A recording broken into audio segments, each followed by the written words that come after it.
lifetime of sweat just to get to the gate. Prepared as you stare your dream in the face, it's here.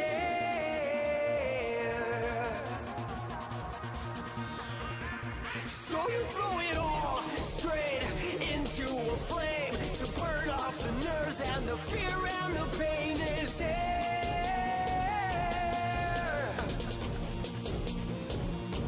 So you know you reset to respect the work you put in. For years now your moment's about to begin. So loud on the thousands, their eyes to their feet. Lights drop, count stars, are you ready?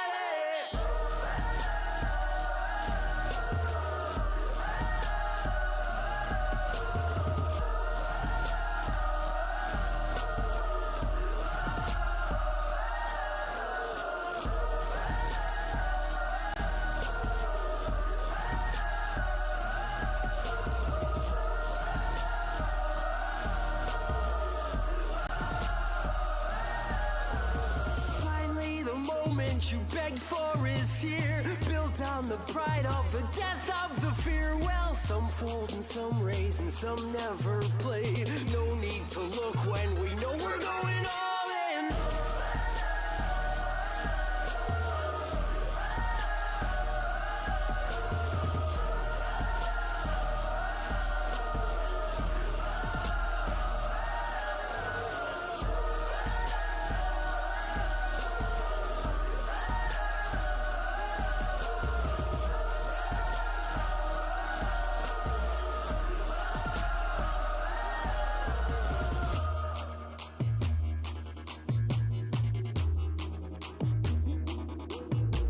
Just up ahead is the final stretch, the end.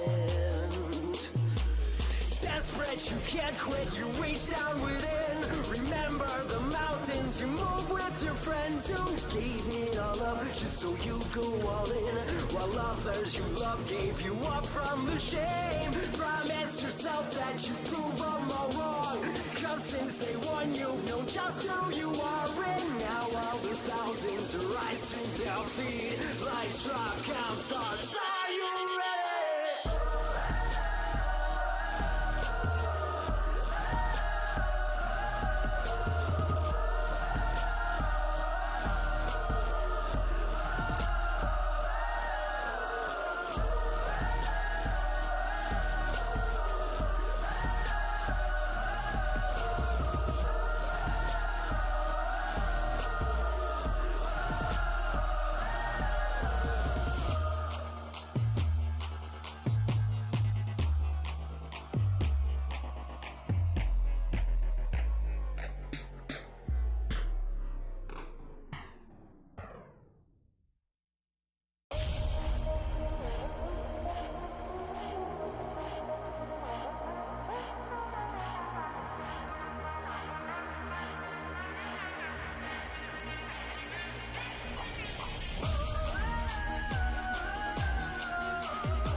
Sweat just to get to the gate.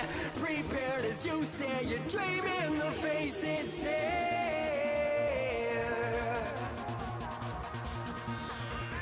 So you throw it all straight into a flame to burn off the nerves and the fear and the pain, it's here.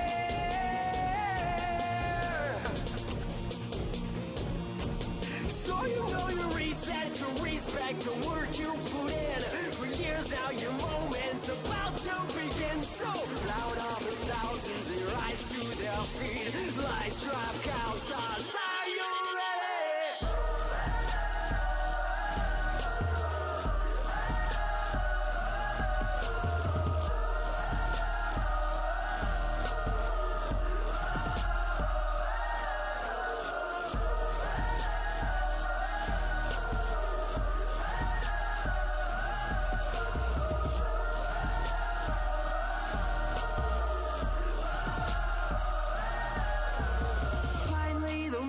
moment you begged for is here, built on the pride of the death of the fear. Well, some fold and some raise and some never play. No need to look when we know we're going all in.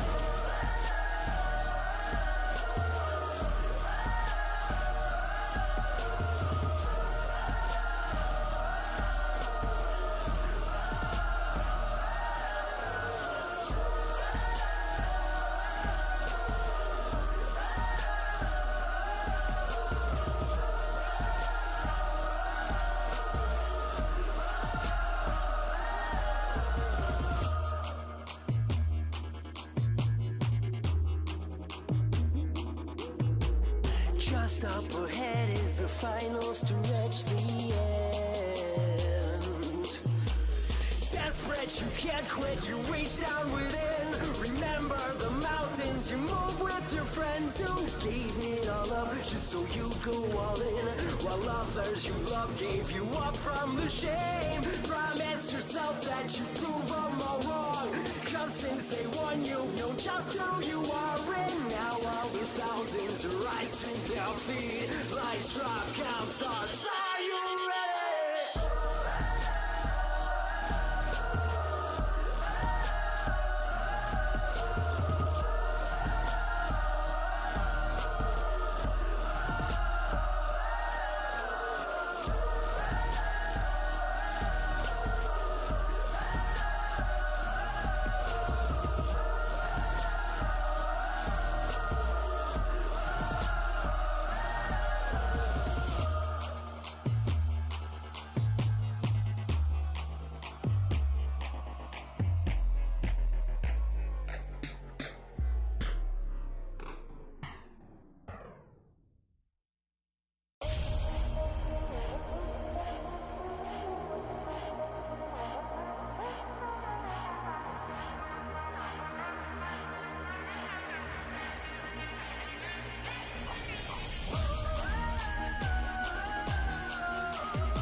Sweat just to get to the gate. Prepared as you stare your dream in the face. It's here.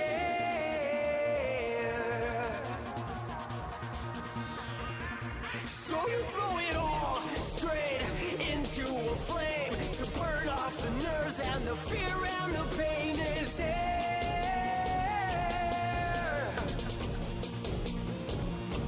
So you know you reset to respect the work you put in. For years now your moment's about to begin. So loud of the thousands, they rise to their feet. Lights drop, count stars. Are you ready?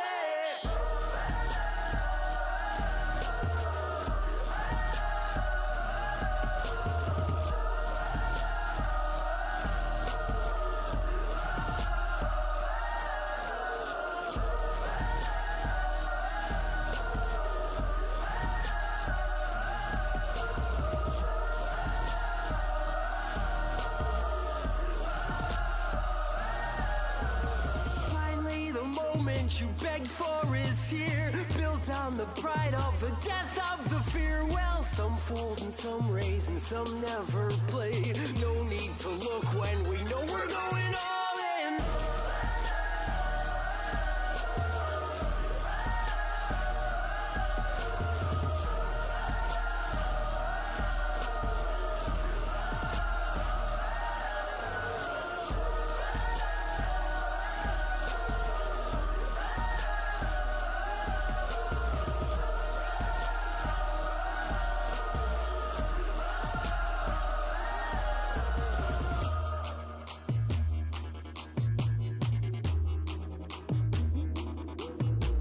Just up ahead is the final stretch, the end. Desperate, you can't quit, you reach down within. Remember the mountains, you move with your friends who gave it all up just so you go all in. While others you love gave you up from the shame. Promise yourself that you prove them all wrong, 'cause since day one you've known just who you are. And now all the thousands rise to their feet. Lights drop, count starts. Are you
sweat just to get to the gate.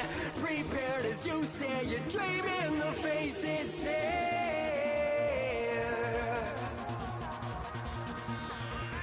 So you throw it all straight into a flame to burn off the nerves and the fear and the pain is here.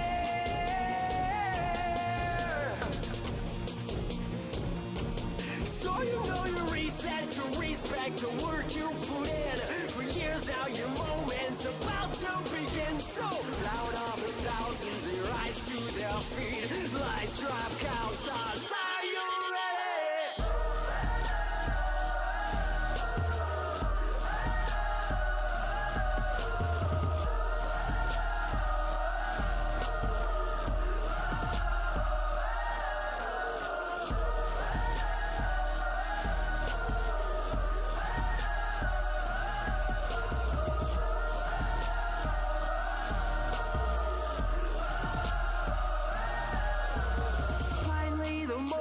You begged for is here, built on the pride of the death of the fear. Well, some fold and some raise and some never play. No need to look when we know we're going all in.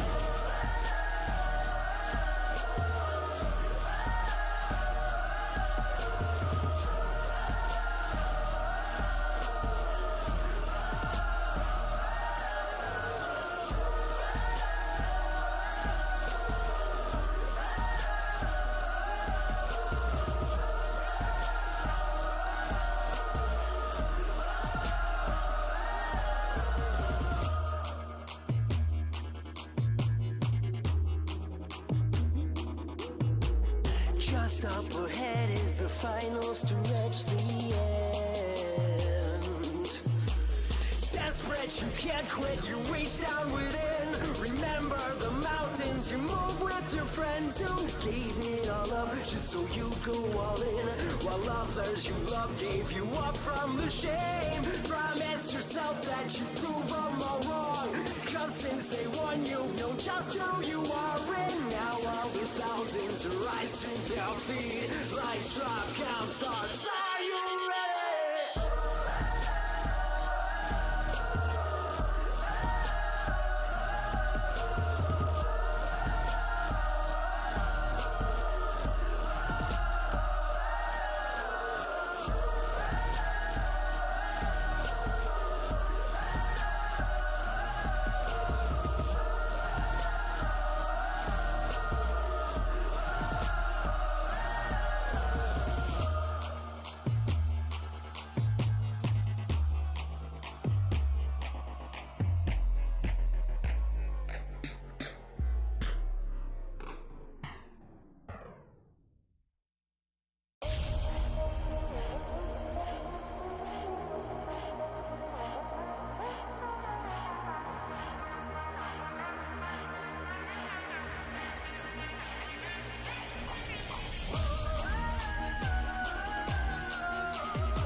Sweat just to get to the gate.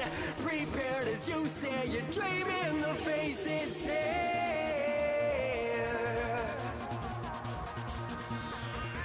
So you throw it all straight into a flame to burn off the nerves and the fear and the pain is here.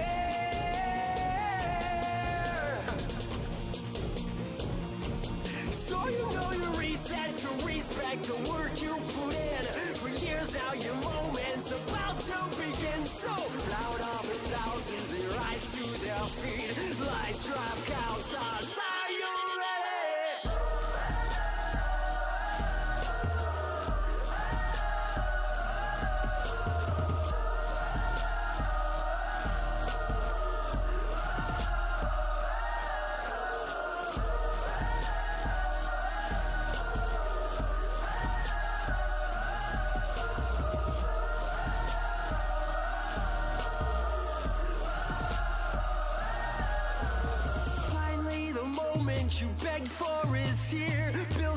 pride of the death of the fear. Well, some fold and some raise and some never play. No need to look when we know we're going all in.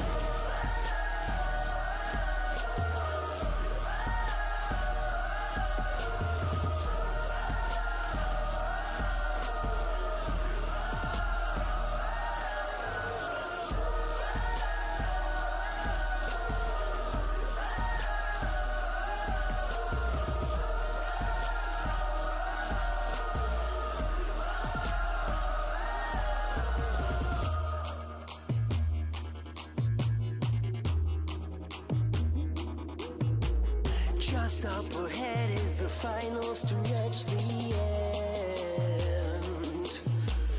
Desperate, you can't quit, you reach down within. Remember the mountains, you move with your friends who gave it all up just so you go all in.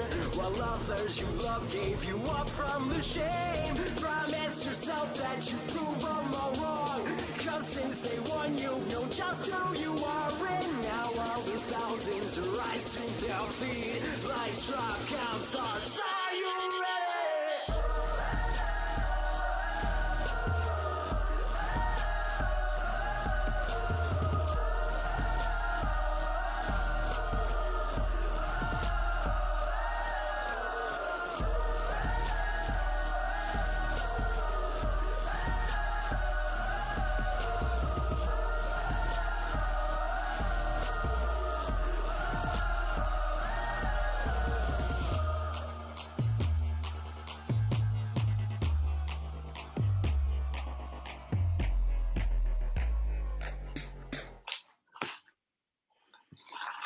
What is up, everybody? Welcome to Rock the Pot, supporting Charity Bomb Virtual Poker Tournament. My name is Tom Wheaton, founder and CEO of Faded Spade Cards and Poker. I am joined to kick this thing off by the founder of Charity Bomb, Matthew Leone, who's also trying to co-host for a bit and play some cards.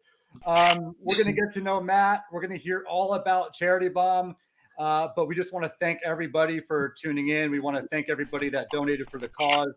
In a little bit, we'll go through some tournament instructions and chat about that. But Matt, well done putting this thing together, my man. How the heck are you? And why don't you let everybody know a little bit about yourself and Charity Bomb, and we'll talk about the awesome rock stars you brought on to play with us tonight. Thank you, Tom. It's probably a story worth telling how I connected with you about 2 weeks ago, maybe a month ago. I was interested in this whole poker thing. And I was, because I go to Vegas probably once a year, with about $1,200 and come home with negative 400 somehow. And then, join the club. Yeah, I thought maybe you'd have some experience there.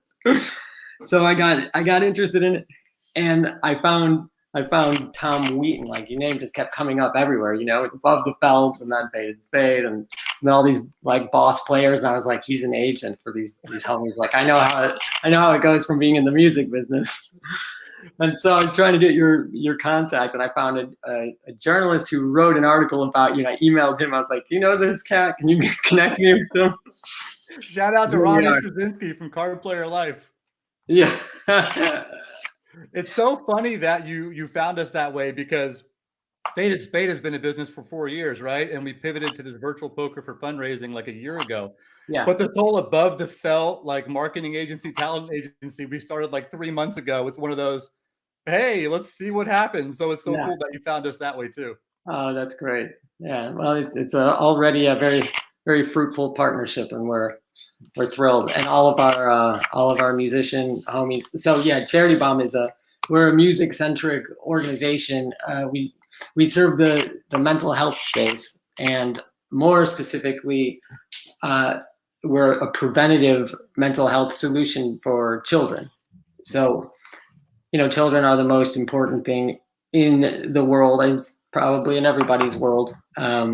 Certainly, the most important thing for tomorrow, right? And so ever since I was young, the curriculum that they teach you in school is IQ centric, right? It's it's all the intellectual stuff, the math and the science and all that. And nothing teaches you EQ. And then as you emerge into the world, you realize that EQ probably exceedingly outweighs the value of IQ, because in any trade or position, any job that you do, you can learn it, but it's the relationships. Like, you have the ability to create relationships, healthy relationships, and draw boundaries, and empathy and emotional resilience and all these things.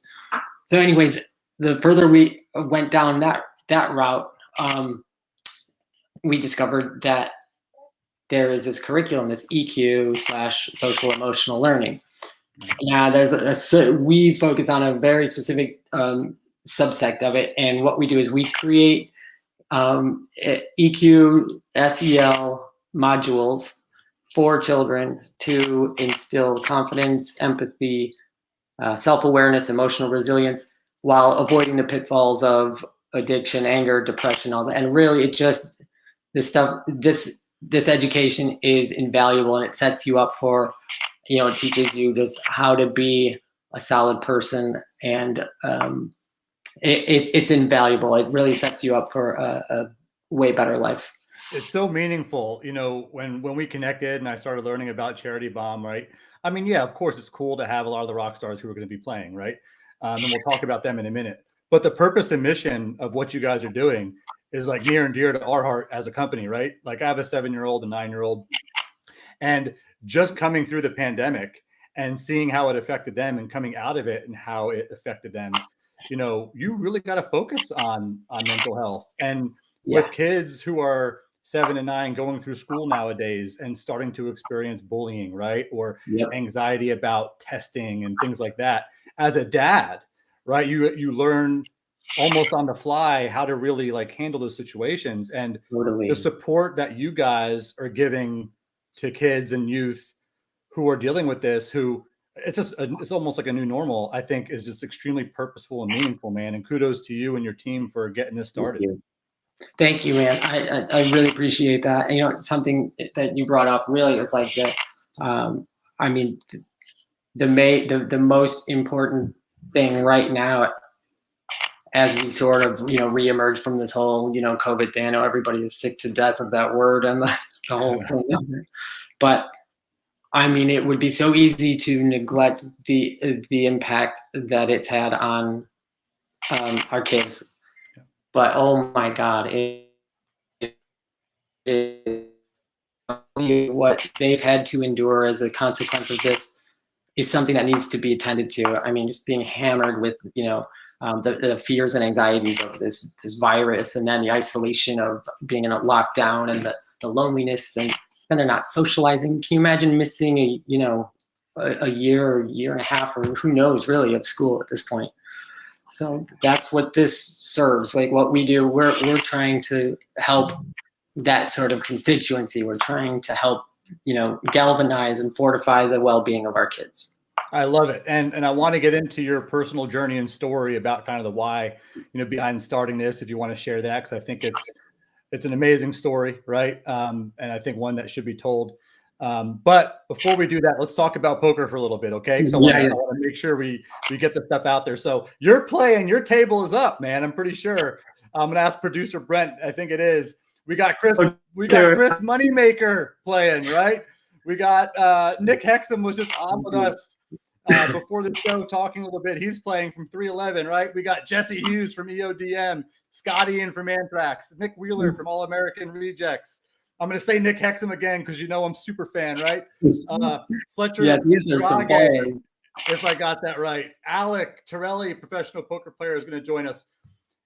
We have a run of show. We'll see if it actually sticks to the way we think it's going to happen. If not, we'll be flexible and we'll have a little bit of fun. So this is what's all part of. It's all part of it, right? Having a good time and just seeing kind of what happens. The best laid plans, and sometimes you just got to make stuff up as you go, right? Yeah, you're dealing with a bunch of band dudes, so your schedule is probably not going to happen. We're putting poker players and band guys together, like whatever. Like so, and I'm a little bit of both, right? So but I do want to talk about the tournament, right? So this is really important, everybody, because again, you all paid $100 donation to Charity Bomb. Congratulations. There's already like about 4,000 donated, which is phenomenal. Thank you, guys. Everybody gets a 5K starting stack. So really important, 5K in chips is the starting stack. But what's really cool is there's 80 minutes of rebuys. That's 10 levels because we have 8-minute levels, right? So if you get knocked out for whatever reason, smash the rebuy button. It's going to put you right back in the game. Charity Bomb will hit you up later this week for the additional donation, right? Anytime you're under 5K in chips and you want to add chips, the top right of your table, hit the menu button, hit add more chips. You'll get another 5K. That's another $100 donation for Charity Bomb, right? So this is all about having a good time. This is all about playing for a good cause. And that's the driver of this, right? But what's so cool, what you guys did, Matthew, is you also threw 15K in prizes at this thing, man, to give people the incentive to continue to donate, right? Which they should, just from a personal perspective, but you went above and beyond with the prizes, man. So I know there are 15K in prizes. Yeah. Why don't you talk through first place and maybe second place? Because I'm looking at them right now and I'm just like, damn, I wish I was playing. So, yeah, right. Good, man. That's why I'm playing. Yeah. So yeah, we've got first place. I'm sure everybody's a secret fan of that show. Oh wait, hold on. I might have to do something. Oh, let's go. Let's go. Let's talk poker. What you got? I just pulled it out. Yeah, there's no way I can multitask. Oh, it's impossible, bro. It's impossible.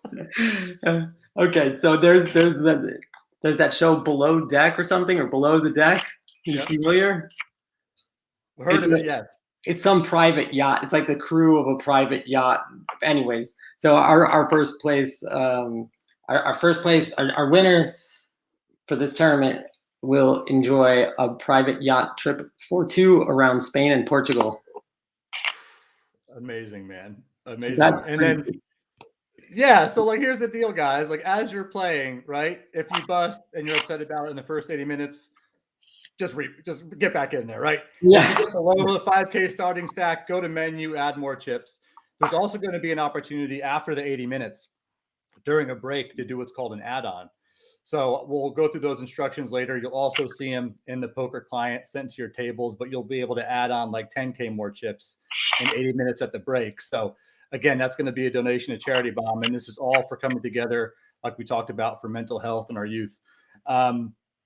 But second place. Okay, so if I was talking to my younger brother, he would understand what this guitar is all about, right? I don't. So the Jackson JS32T King.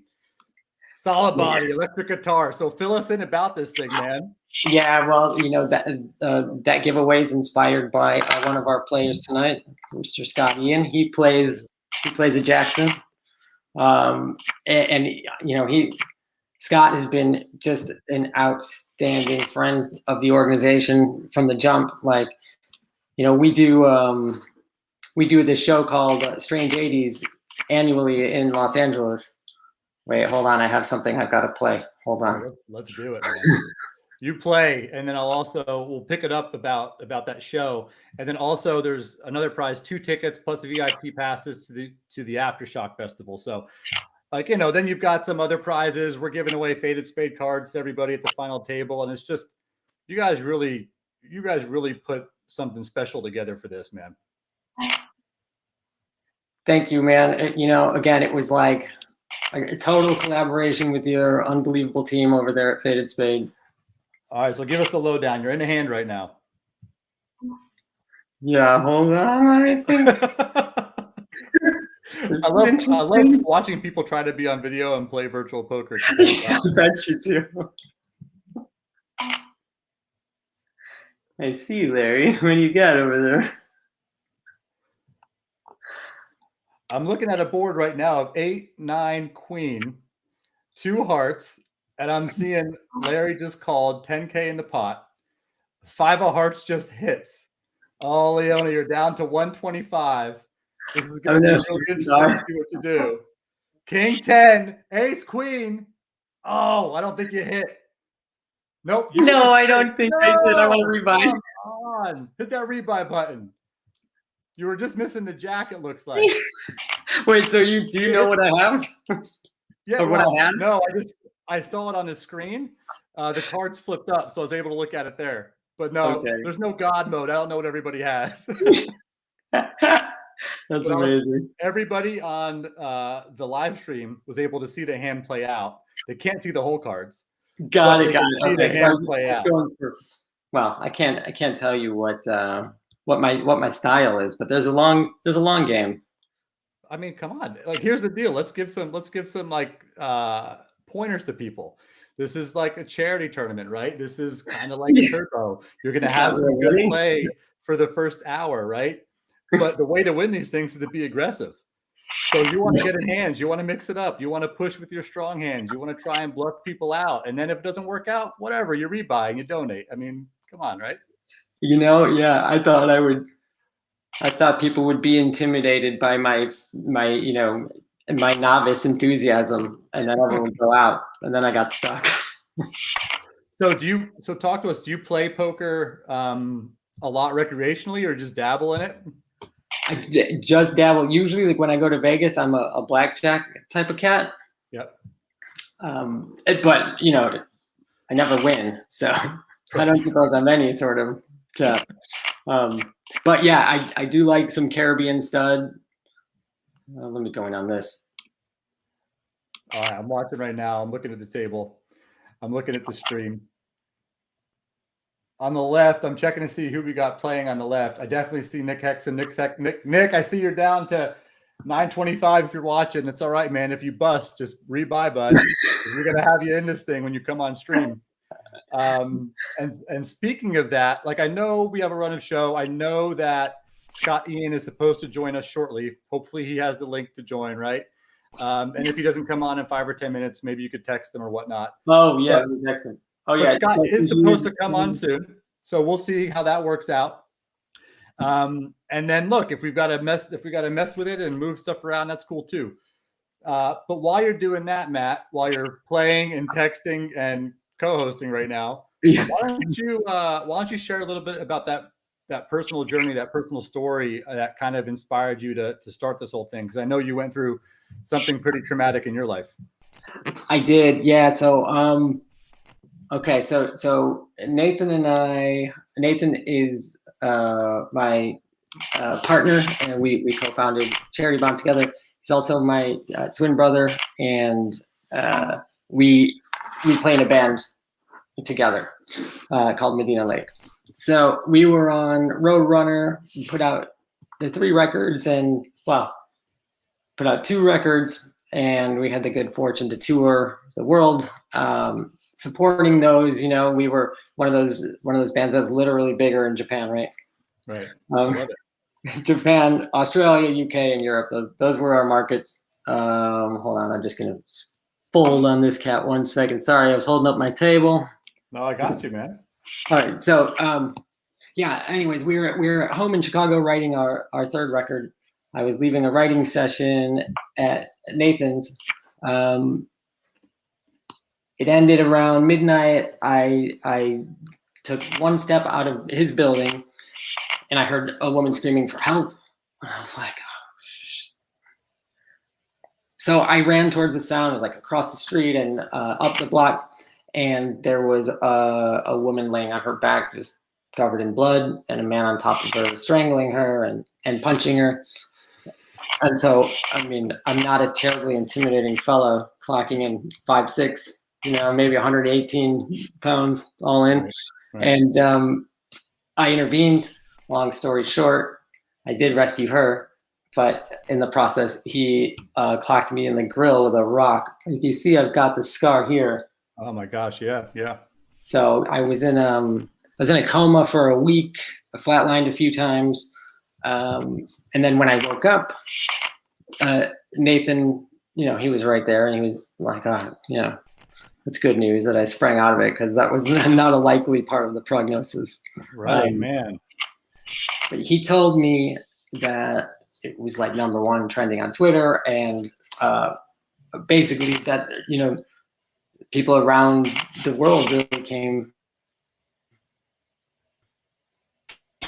And I mean, I think that is absolutely what is responsible. We both attribute my survival to that sort of collective gesture of love that was sent my way, and subsequently we just decided to devote our lives to charity and to giving back, and that's how we launched Charity Bomb.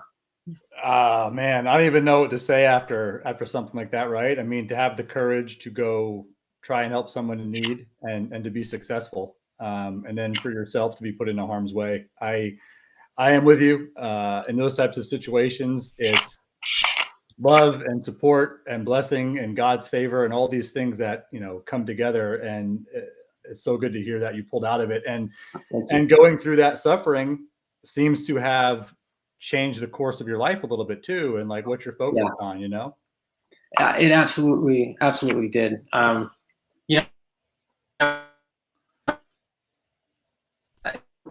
It's crazy to imagine, who knows what things would be like, had that not happened. But if I look at where things are at now, I mean, like all of these dudes that are playing cards with us tonight, all of these guys were,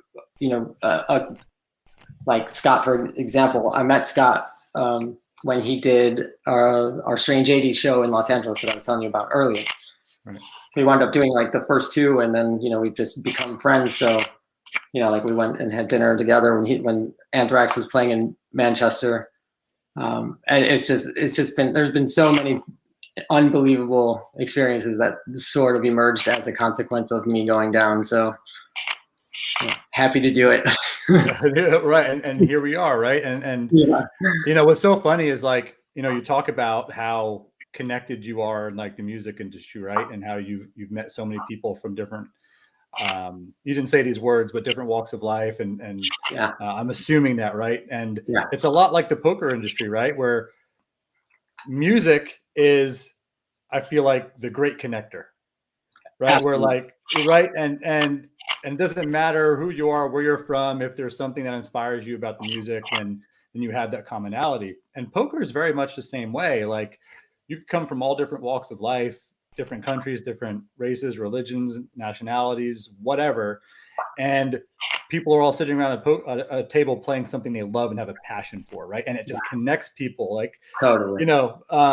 Us being connected, right? Through the work you do in the industry, plus philanthropy. And poker is special, for me, spending 5 minutes with Nick Hexum before this, as he was getting ready, like, and him coming on is like a really cool experience. Philanthropy and poker and music bring people together. And I think that's just something really cool that just kind of popped in my head right now, Yeah, you're absolutely right. I love that. All right. So let's talk here. I kind of feel like I want to talk to you about the strategy now. So first, I want you to click the button so you're not sitting out, Matt. Yeah, there you go. I see Nick rebought, so Nick's back in the game. Somebody in chat mentioned, how do we know we're playing with celebrities? So let me answer that. So each of the celebrities that I mentioned before, Jesse Hughes, Scotty, and Nick Wheeler, Nick Hexum, Fletcher, Dragge, they're all playing. They have their profiles. It's actually them. It's their player names. Some of them will be joining us on the live stream from time to time. It depends on their availability and the schedule. But Matt's in the hand right now. I see ace of clubs, queen of clubs, two of hearts. Matt's got 1371 behind. He checks into an 1100 pot. You got Shaggy with 7783. Let's see what he does. Check behind. We got a 5 of hearts river. I wish you could tell me what you have. It's a charity tournament. I could help you out. Right? It's not very impressive. I'm out. I can't take it. You can't take it. You give up? I had a 9 and a 7. Oh, damn it. Were they the first hand I got was a flush. It was literally kings over 7s. All right, the king. Wait, split pot. Nope. Yep. This was the first hand I got earlier when I accidentally hit the button, so it didn't play that hand. I love it. Well, thanks for hanging with me, man. I think we should just hang and do this, until a couple of the other guests come. But like, this is fun, man. So yeah, absolutely. And I think, like, I told you before we started, I saw the Fear Factor thing, the Fear Factor champion thing. So I need to hear about that. I think folks watching might want to hear about that too, man. Okay, yeah, no problem. So This was back when before we got our deal with Universal. All right. Okay. So we submitted. Wait, how did this go? We submitted ourselves to the show, or no, a friend of ours submitted us to Fear Factor, the Twins edition, because they saw like an advertisement for it. And so they called, and I never told him that they called. And I had no idea who they were. Hold on. One second. Do you have a king? Do you have No. diamonds? No, but I was straight, but let's see. Let's just see what happens. All right, so you got 646 behind. You got 2,500 in the pot. Yeah, It's good. I'm I would say if you have diamonds, just go for it because of the stack to pot ratio. But your move now, is any hand you get that you like, is just a shove and try and double up. Okay, copy that. That would have been a good hand. Okay, so. Oh no, did you hit? Yeah, I folded. Okay. Yeah, I think I have to be like a one task at a time type of cat. Here we go. let's rock this hand out together. All right, so talk us through. What do you have? It's okay. Okay, I've got a jack and a 5. Okay, you're just gonna fold. Oh yeah. Blinds aren't coming around to you yet. Got it. If it folds to you next hand, we'll talk about shoving. But okay, cool. And just a heads up for everybody, we're 30 minutes into the tournament, right? So very important too for anybody watching that's not playing. We got late registration for any minute. So let's say you're watching on Twitch. Let's say you've seen this on social media. You can literally go to CharityBomb.org/rockthepot or just click the poker link at CharityBomb.org. You could donate right now, and you'll get automatic instructions on how to come play. So if you're watching, or if you're playing and you've got friends who want to play and you want to spread the word, you literally got 40, 50 minutes for them to go donate and play. So feel free to do that. All right. Who knows? Maybe you'll be the guy or the person that busts Matt here in a little bit, or even have a shot at Hexum or Chris Moneymaker. So Chris will be coming on the stream a little later too. And I see my friend Stinkfinger is rocking the table right now. Oh, well. Let's go through this. Let's go through chip stack. So Larry T is chip leading with 19,460 chips. You got Chuckster right behind him at around 18,000. Fingers at 13.6. Flatjack 11.8. Spin and Dash at 99. Alec Torelli, who'll be joining us soon to talk a little bit of poker and music at 9,600. So that rounds out the top 6 right now. Beauty. Okay. Well, let's see. Let's see if I get an opening hand on this one. All right. So let's see. Otherwise, I'll finish up that Fear Factor story. Oh yeah. All right. Come on. Give me something. Let's go. Come on. Just give the man aces. Or you could just chip up right now. You could go to menu, add more chips, and you'll be at 55.71. I want to do that. So at the top of the table, you'll see the menu button. Okay. Let's see. Top left, menu, add more chips. And your next hand, you go up 5,000. Oh my God, this is going to be so dangerous in real life. Oh God, could you imagine? Could you imagine? I mean, that's what it's all about right there. Yeah, totally. That's a dream. It's a terrible, wonderful dream. Well, I'll tell you what. I know Scott is supposed to come on soon. Why don't we just see if Nick is listening to us? If Scott's not going to make it anytime soon, Nick, if you're watching right now the stream and you hear us, pop on back on for a little while, man. We'll hang out with you more than once tonight. Aren't you game, Matt? Yeah. Yeah. All right. I'm going to text Scott and see where he's at.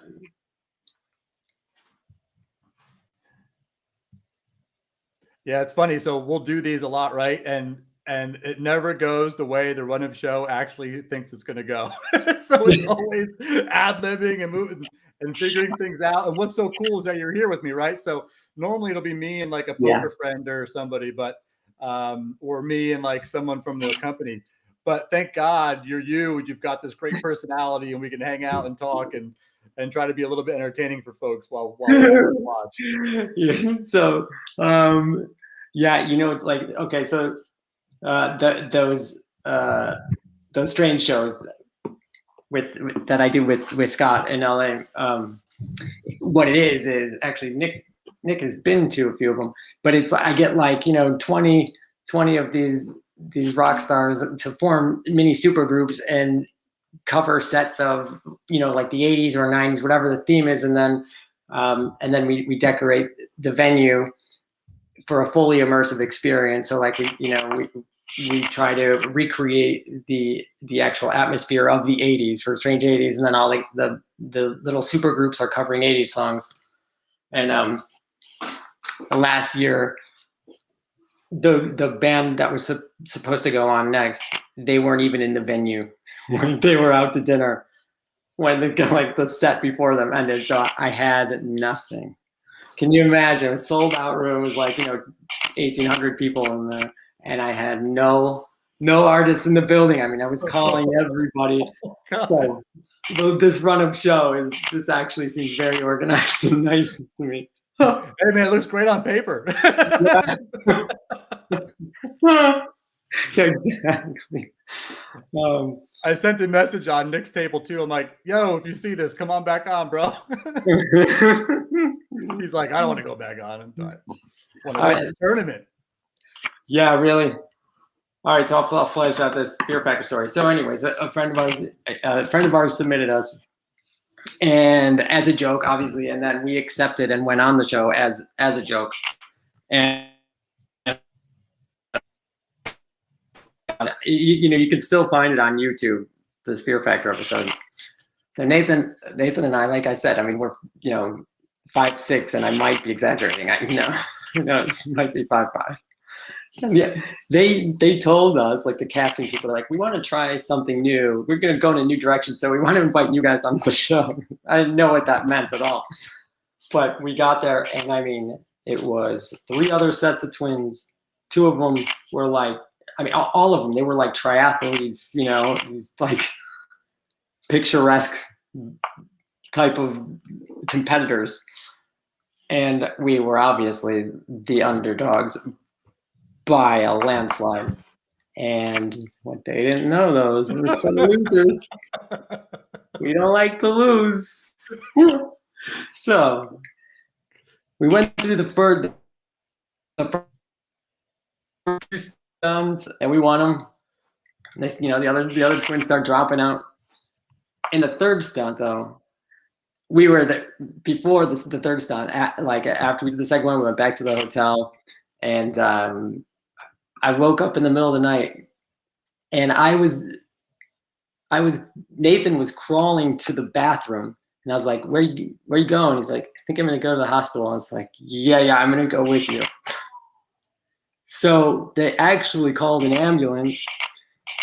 When we got to the hospital, all 3 of the other twins and these dudes who test the stunts the day before we actually get there and do this, perform the stunts, they were all there at the hospital. What?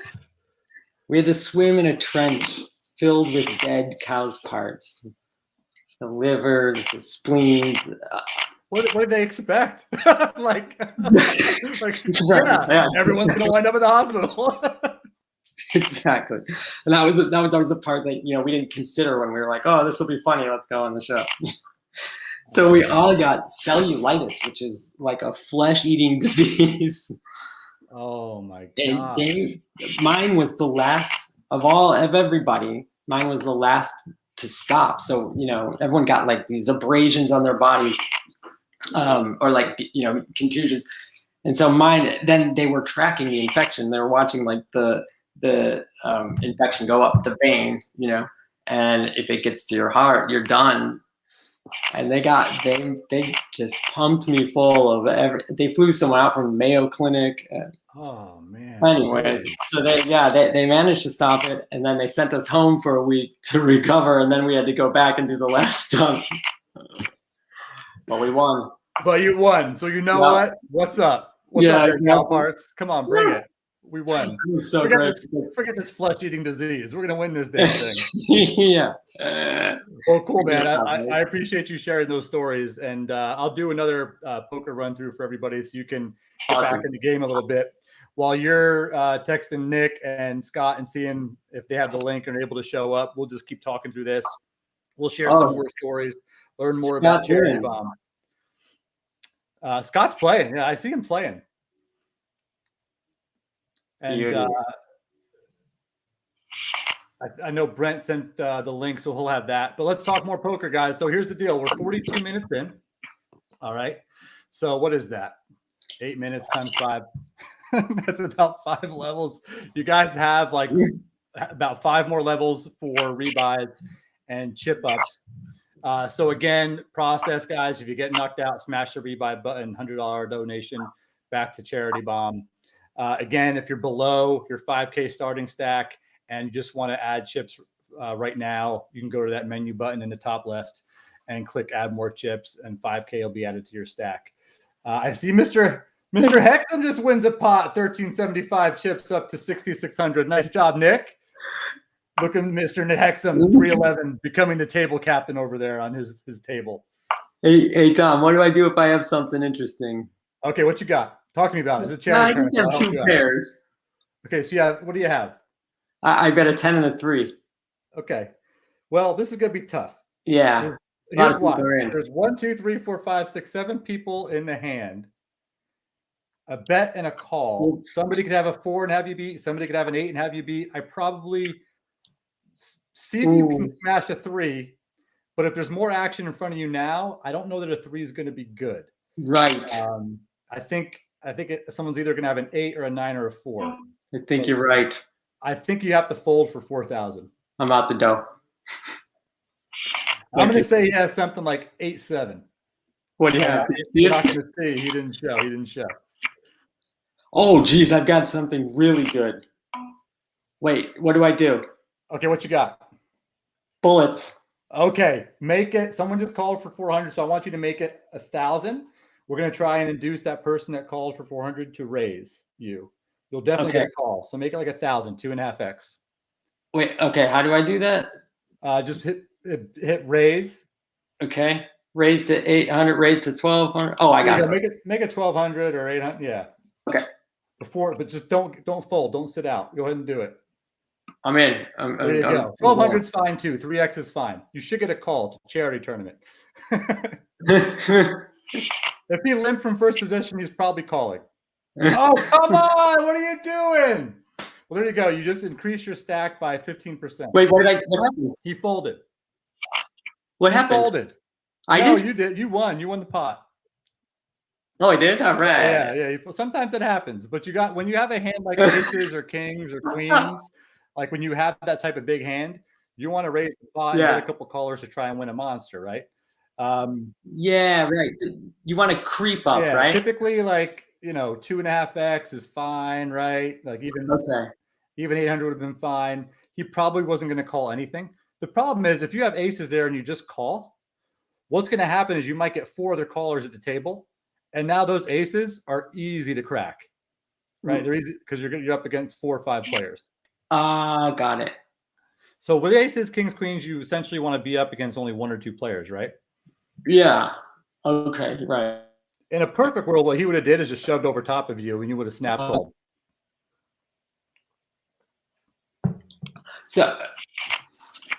So wait, hold on. I want to make sure I get that.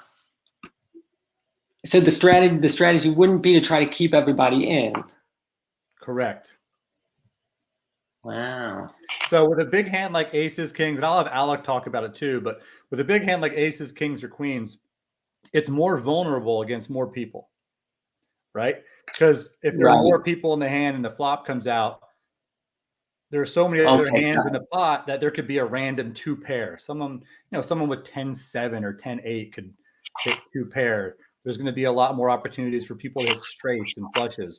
So typically you want to raise to protect your hand, but also to maximize the value and the equity of your hand against other players that call you, right? With hands like king, queen, or king, jack, or pocket eights or stuff like that.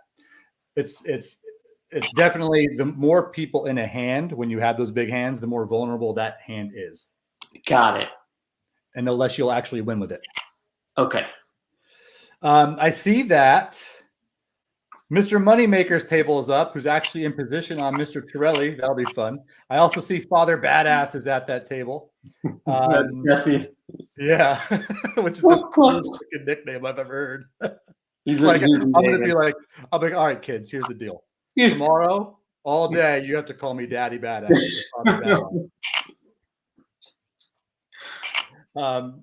So anyway, 31 and 35 remaining. A bunch of rebuys already, which is great, and chip up. So we appreciate the donations to Charity Bomb. Yeah, thank you. Results. Again, what we're playing for, first place, is a private yacht trip to Spain and Portugal. A Jackson, King 5 solid body electric guitar, 2 tickets and VIP passes to the Aftershock Festival, which I'd love to go to. Yeah, it's a good one. And a bunch of other cash, gift card, and Faded Spade card prizes for the final table. So again, you guys are playing against Jesse Hughes from EODM, the Eagles of Death Metal. You're playing against Scot from Anthrax, Nick Wheeler from All American Rejects, Nick Hexum from 311, who's chipping up nicely, and then Fletcher Dragge from Pennywise. And I remember I couldn't remember how to pronounce his last name, right? But all throughout college and after college, man, my roommate, Pennywise, all the time. So I'm very familiar with their songs as well. Oh, yeah.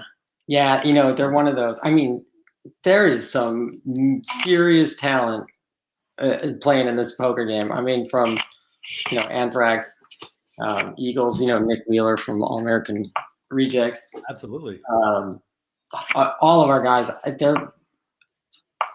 should not have gone out on that hand. That's okay. All right. It happens, Tom. It happens. What are you going to do? Just keep hitting the rebuy button. You're all right. I mean, come on. All right. All right. So, yeah. And, while Nathan or whoever is working on getting the guys on the stream, I'm pretty sure we know they have the right link, right? Because Nick was on earlier.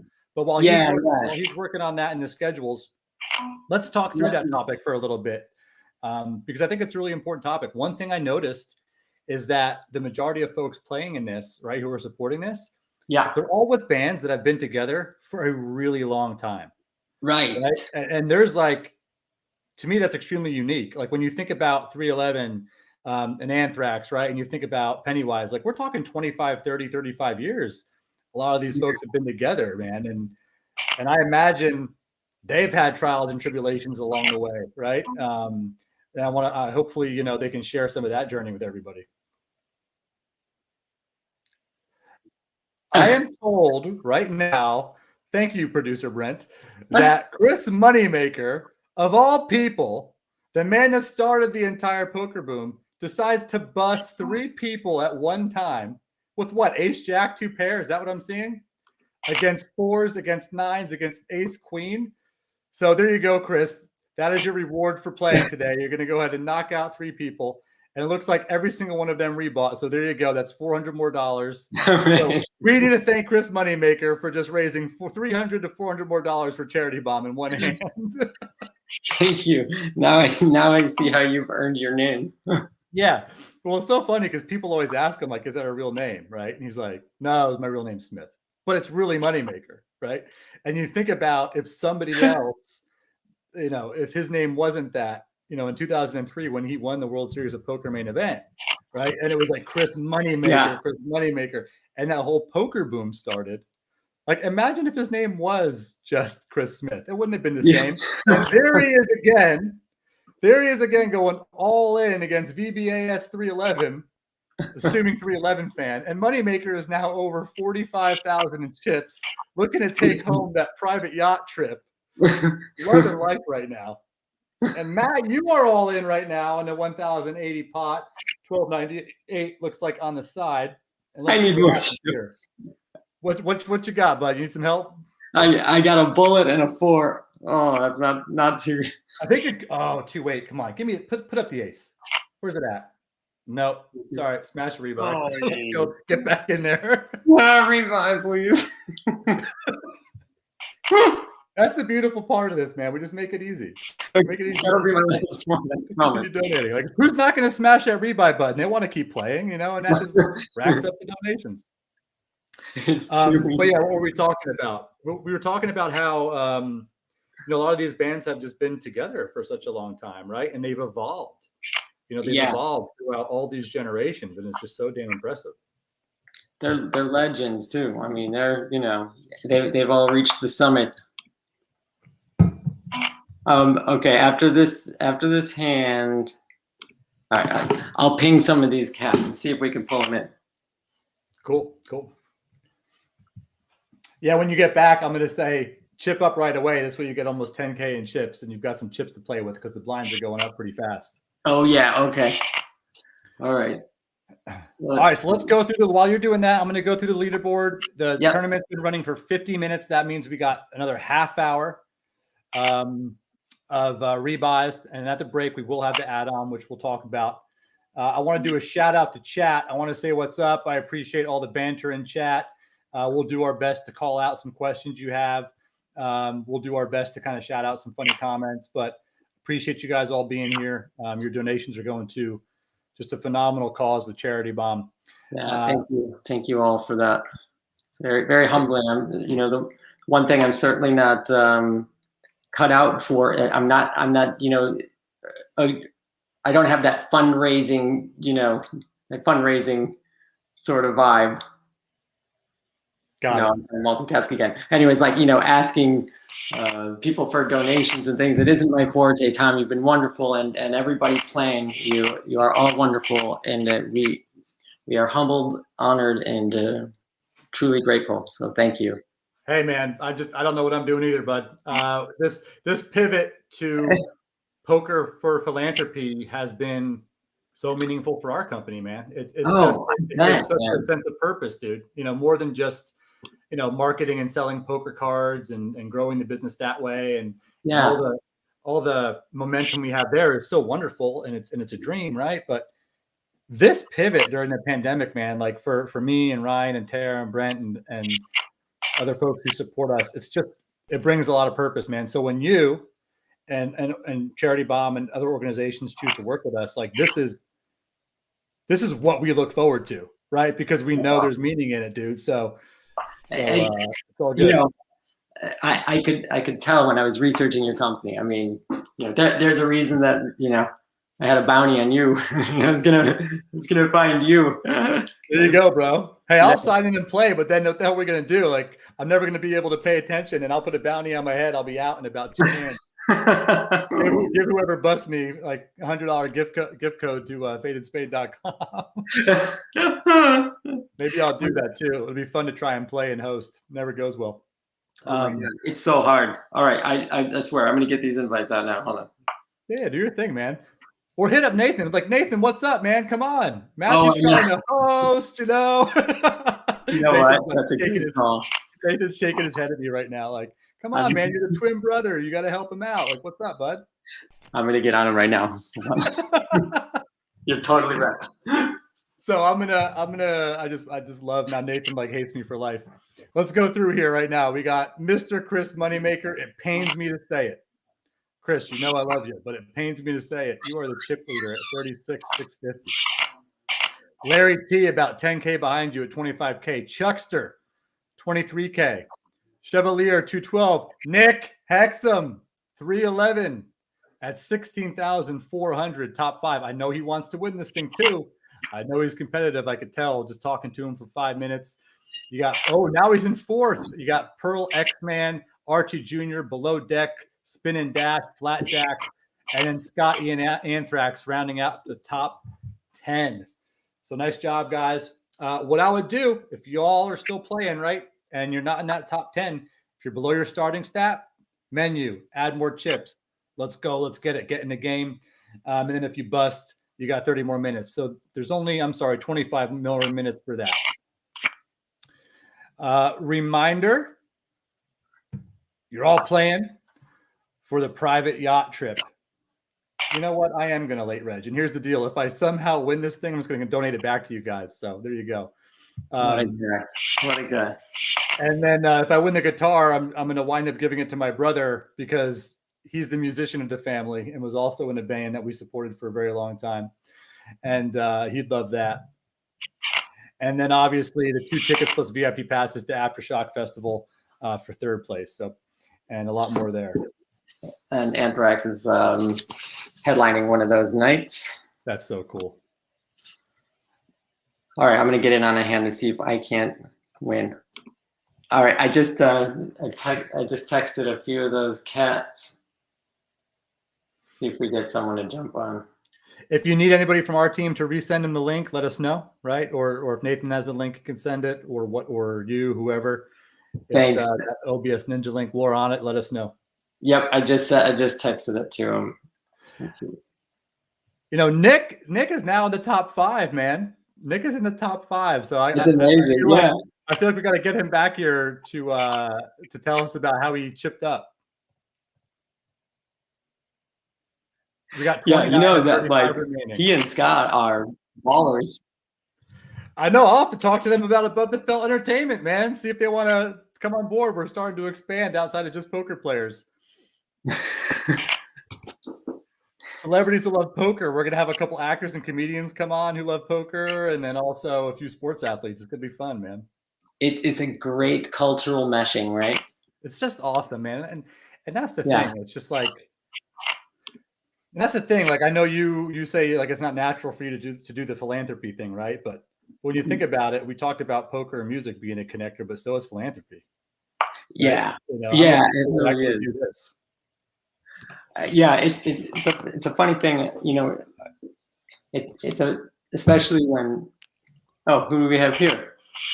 We got somebody coming. We got Alec Torelli coming in. So what's up, Alec?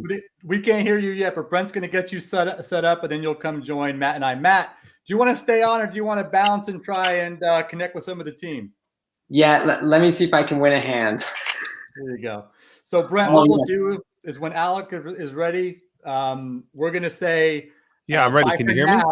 Because he'll be back to Matthew, and then Alec and I will hang out for a while, Matthew, while you're doing your thing for a little bit, bud. Beautiful. Okay, Alec is there. I heard him. Yep, and then Alec, Brent will let you know when he's got you set up to come on the stream. So okay, cool. I'm ready whenever you are. For those of you that don't know who I'm talking behind the scenes to Alec Torelli. Alec Torelli is a professional poker player with over 1.5 million in earnings, author, speaker, and he's going to join us on the stream right now. What is up, Alec? How are you? Hey, Tom, pleasure to be here. Awesome background, of course, and excited to chat with you again. I mean, it's been a while since we talked, but obviously I'm excited to be a part of this awesome event as well with some people who I grew up admiring. So it's really cool. That's so cool. Let's talk about that. So, Brent, thank you for getting Alec on. We're going to want to change Matt Leona's name to Alex. And, man, we're rocking it out. So before we get into all that right now, Alec, I got to know what happened during this Moneymaker hand where you busted like 3 or 4 people, because I think you were a part of it. Yeah, I had the winner, too. If he would have folded, I would have won the damn hand. So, we somehow got 4 ways all in. So there was a limper, he raised, I went all in, someone called, someone else called, Moneymaker overcalled everyone else. I had ace queen, Moneymaker had ace jack. The other 2 all-ins had 9s and 4s, and it came jack ace. And so Moneymaker took it down. He's chip leader now. He's crushing. Oh man. Well, you'll catch up to him. It's a rebuy. I hope so. It's a rebuy. I know. I'm already rebuying here, so I'm on that. Go ahead. Brent's got you on, man. He's working on some stuff with your video. It looks like there might be a little bit of an internet connection issue, but he'll get you up and running. But while that's all happening, man, how the hell have you been, brother? I mean, I know you and I connected for the first time like almost a year ago. It's been so long. It's crazy. It was so cool to see that the Charity Bomb guys connected with you to be a part of this. So fill me in, man. Like, I know you do some work with philanthropy. Obviously, you're doing a lot more than poker nowadays, but fill me in on what caught your eye about, working with Charity Bomb, and then some of the music groups that are playing in this tonight.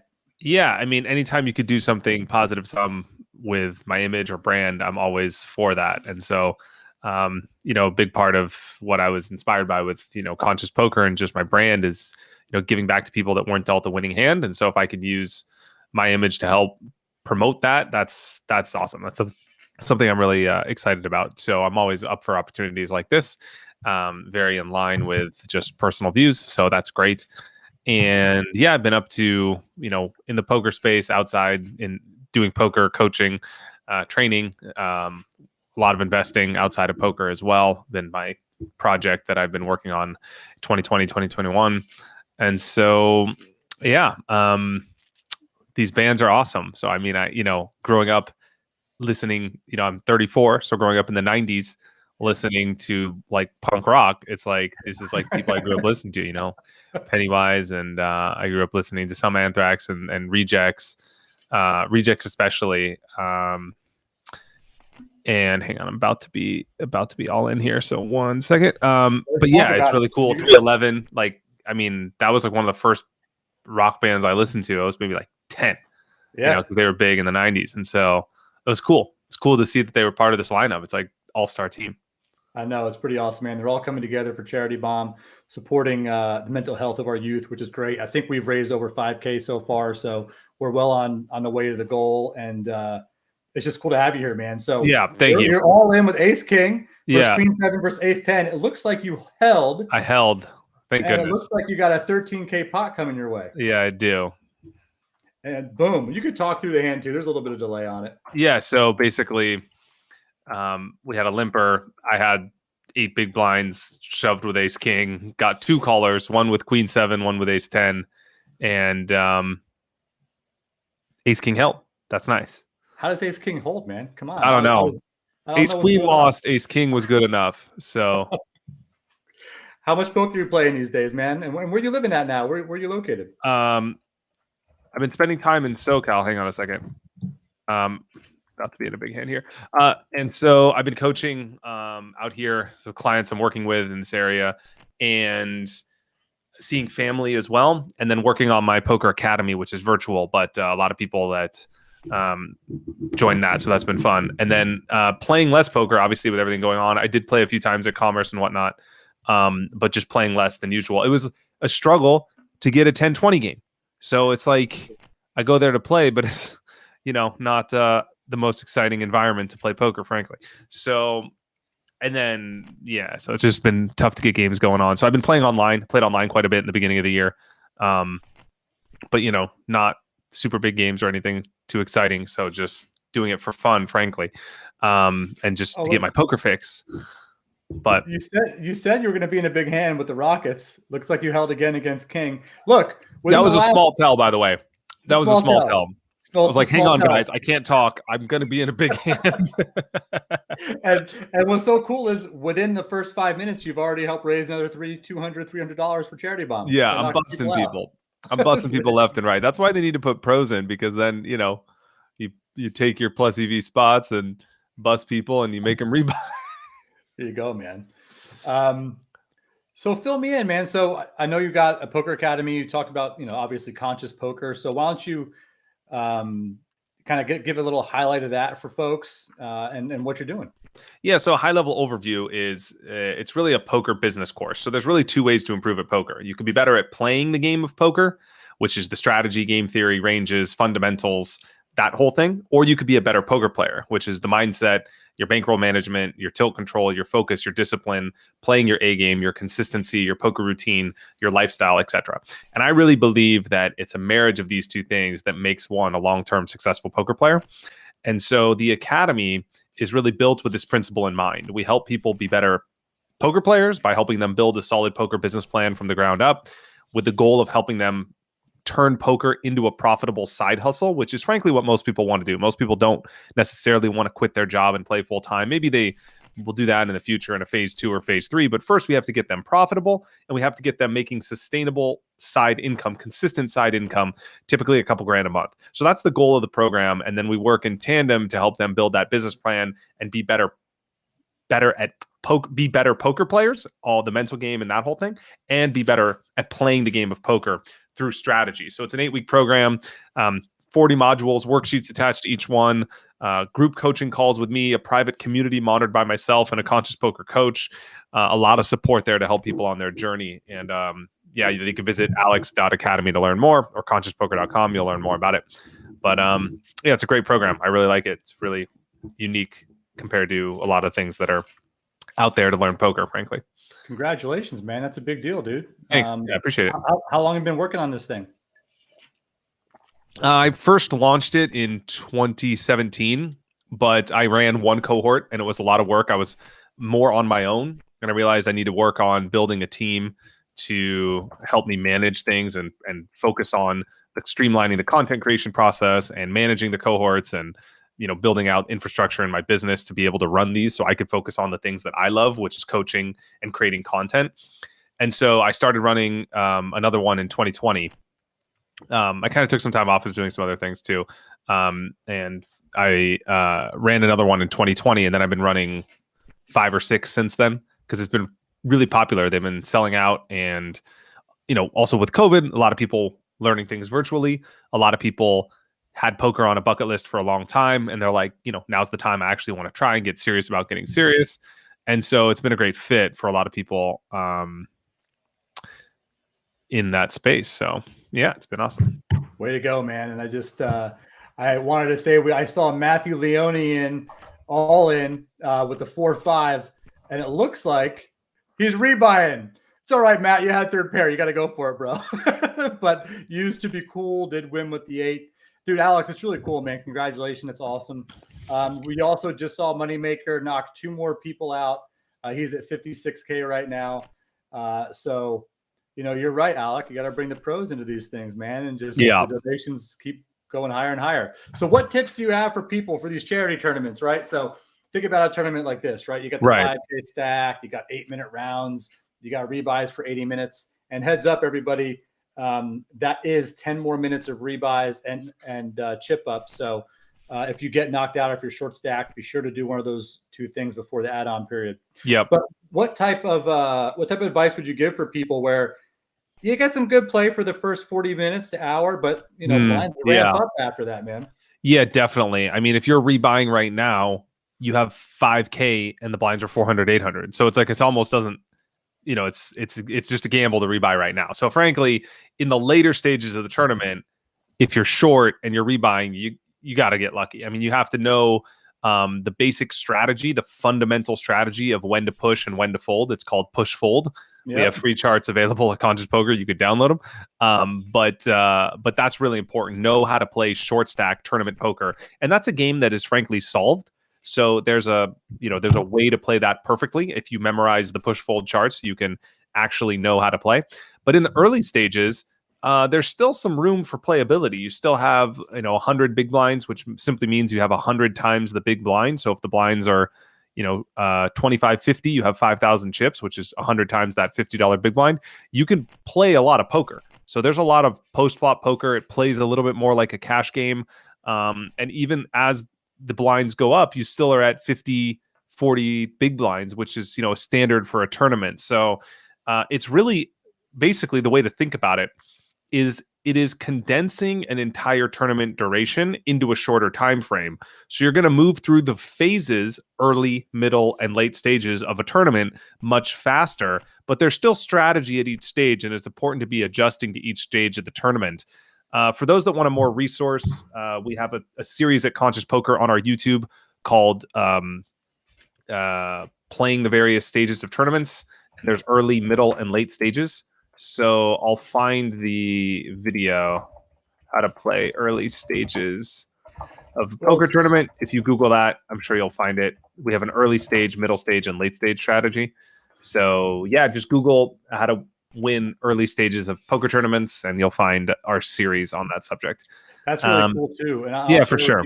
I'll share with you too, Alec. And I don't know, Moneymaker just lost a hand. I'm not quite sure how that happened. But anyway, when I was getting back into tournament poker 2 or 3 years ago, it wasn't just about playing cards and strategies that you have in cash games and implementing those strategies. It was so much about just the blueprint of a tournament, the stages of the tournament, how to navigate each of those stages. And once you truly understand that, first, I feel like you got that foundational understanding of the blueprint of the different stages and how to best play each stage. Then it's like you're right. When you're short stack, that push fold strategy is like, it's like autopilot. It becomes very easy, right? But the goal obviously is to play specific ways during those stages to chip up so you don't get Exactly. I have so many clients that tell me this same story, and it's like, well, I start off doing well in a tournament, middle stages I do okay, then I lose one hand, the blinds go up, I find myself short, I go all in, I bust, and the tournament's over. And they always struggle with the transition between the middle stages and the late stages of a tournament. So right around the money bubble, how do you accumulate chips and put yourself in a position to let your chip stack compound, right? Because the rich get richer in tournaments. When you have chips, you can utilize them. You can apply pressure on shorter stacks. You can afford to gamble with all-ins in positive, plus EV spots, and you can withstand the variance and a bad beat or two because you have the chips to do it. So how do you put yourself in a position to get those chips? Frankly, a lot of times without cards, because if you're relying on, hitting monster hands to win chips, then it's just relying on luck, right? You might then at the end of the day, you're just waiting to get good hands, and then, where's your edge? And so that's one of the things that I'm really focused on when I teach tournament strategy, is navigating those later stages. I think those videos are a good start. But you really want to understand one fundamental thing, and that's how the strategy changes as the stack to pot ratio changes. The stack to pot ratio simply means how many chips you have relative to what's in the pot. So as you have fewer and fewer big blinds in your stack, you want to understand how the nuances of tournament strategy changes, where to be aggressive, where to be passive, who to pick on, which spots to 3-bet, which hands go up in value, which hands go down in value. Those are the things that you want to focus on. Yeah, it's amazing how complex. I'm just making sure table is up. It's amazing how complex it actually is, right? And it was easy, It's more like chess than checkers. It's much more like chess than checkers. I remember, once I started actually studying, and once I started actually like truly understanding the right way to play tournaments, I realized how dead money I was for many years beforehand, bro. And you realize what you don't know when you start studying. It's crazy, man. So it's like, we were also talking, I'd be really interested in knowing, and maybe we'll do this after break because we have a break coming up in 5 minutes. But okay, great. Hearing your thoughts on poker and philanthropy, right? Because I know you're able to stick around with me for a little while. Yeah, absolutely. And I could hang out during the break too. So awesome. So, but before we get into that discussion with Alec on poker and philanthropy here after the break, because we will take about a 3-minute or so break from the stream. Wow. Let me talk through what's going to happen here. So in about 5 minutes, I believe it was 80 minutes, the rebuy period will be over, right? So if you're short stacked, you're going to want to try and get it in now. And if you don't double up or etc., smash the rebuy button. It's a $100 donation for Charity Bomb, right? If you're just under that 5K starting stack, you can add more chips right now. Menu, add chips, another 5K. This is it. What you got, buddy? The best hand, but I don't know if it's going to win. Oh, there it is. I'm watching right now. You're up on stream. We got ace, king, 9, 8. There's the ace on the turn. How? There it is. I seen it too. Oh, wow. Look at that, bro. And that, ladies and gentlemen, is how you win tournaments. Fading the 4-4, jack 2, and 6-6 all in with a king, with an ace on the turn. Nice. There you go. All right. So we got Moneymaker and Alex Torelli, who are now two of the top chip leaders in the tournament. Woo! Nice hand, man. Nice hand. Nice turn. So anyway, again, 4 minutes left before rebuy period is over. So you're going to want to get the short stack in and rebuy, or you're going to want to go to add more chips to add 5K. At the break, here's what's going to happen. Everybody that's still playing, and I think there are 25 or 6 of you, you'll have a chance to add on 10K in chips. So let's do it. The break will happen in about 4 minutes. Everybody will see a message window pop up, right? They'll go through the instructions of adding more chips, but it's going to be the same way you did it before. So you're going to go to menu, add more chips. This time you're going to get 10K in chips. Okay, so if you're playing for that private yacht trip, that first place, or you're playing for the guitar or the tickets to the festival, you're going to probably want to add on and get those chips in there so you can compete during the last hour or so of the tournament, okay? Thank you, Brent, for showing that on screen. So well done, buddy. So again, make sure you guys do that, and I'll walk through it with you. Nick, what's up, man? I see you. We're gonna get you on here in a minute, okay? Cool. Can you hear me? I got you good, Nick. I got you good. Actually, Nick, we're Okay, gonna bring you on right after the break because we're about to go on a 3-minute break. So I want you to be able to be on for a while. And so, ladies and gentlemen, who I'm talking to behind the scenes is none other than Nick Hexum from 311, who's going to be joining us in about 5 minutes right after the break. So, Alec, when we come back from the break, okay, I'm going to spend some time with Nick, and then we're going to bring you back on in about 20 minutes after that, and then we'll keep talking poker, okay? Okay, so I close the link and rejoin it. You got it, man. 100%. You'll get a text from me. At what time specifically? So I can... We're going to look at like 20 minutes after the break, so 2 levels. Okay. Cool. All right, guys. So right now I'm seeing Pot Rocker 99 with Ace 3 all in versus the King Jack of Chuckster. Chuckster's going to win it double up to 11-6. So good move there. Chuckster with King Jack under the average chips, just getting it in with the King Jack, doubling up. Nice move. Pot Rockster down to 5K. If I'm someone like Pot Rockster and I got 5K right now, if it folds around to me, I kind of want to shove with any kind of pair, any kind of suited connector, any type of Broadway card just to try and double up. Unless you correct me, Alec. No, that's good. Especially if you could rebuy. So, I mean, right on, bro. You know, That's you're right. not playing for your tournament life. Well, this will be another 3-way all in. Oh, no, because I guess Scott's probably can't fold here. Yeah, he's committed to this pot. By the way, I love 311. I grew up listening to you guys, so Thank you. all mixed Nice up with here. like one of my all-time songs. So kudos. Appreciate it. I Yeah. like that song ended up being a lot of people's senior quote. Trust your instincts and let go of regret. Yeah, so good. I love songs that have a marriage of great lyrics and a good rhythm, and it's hard to find those too.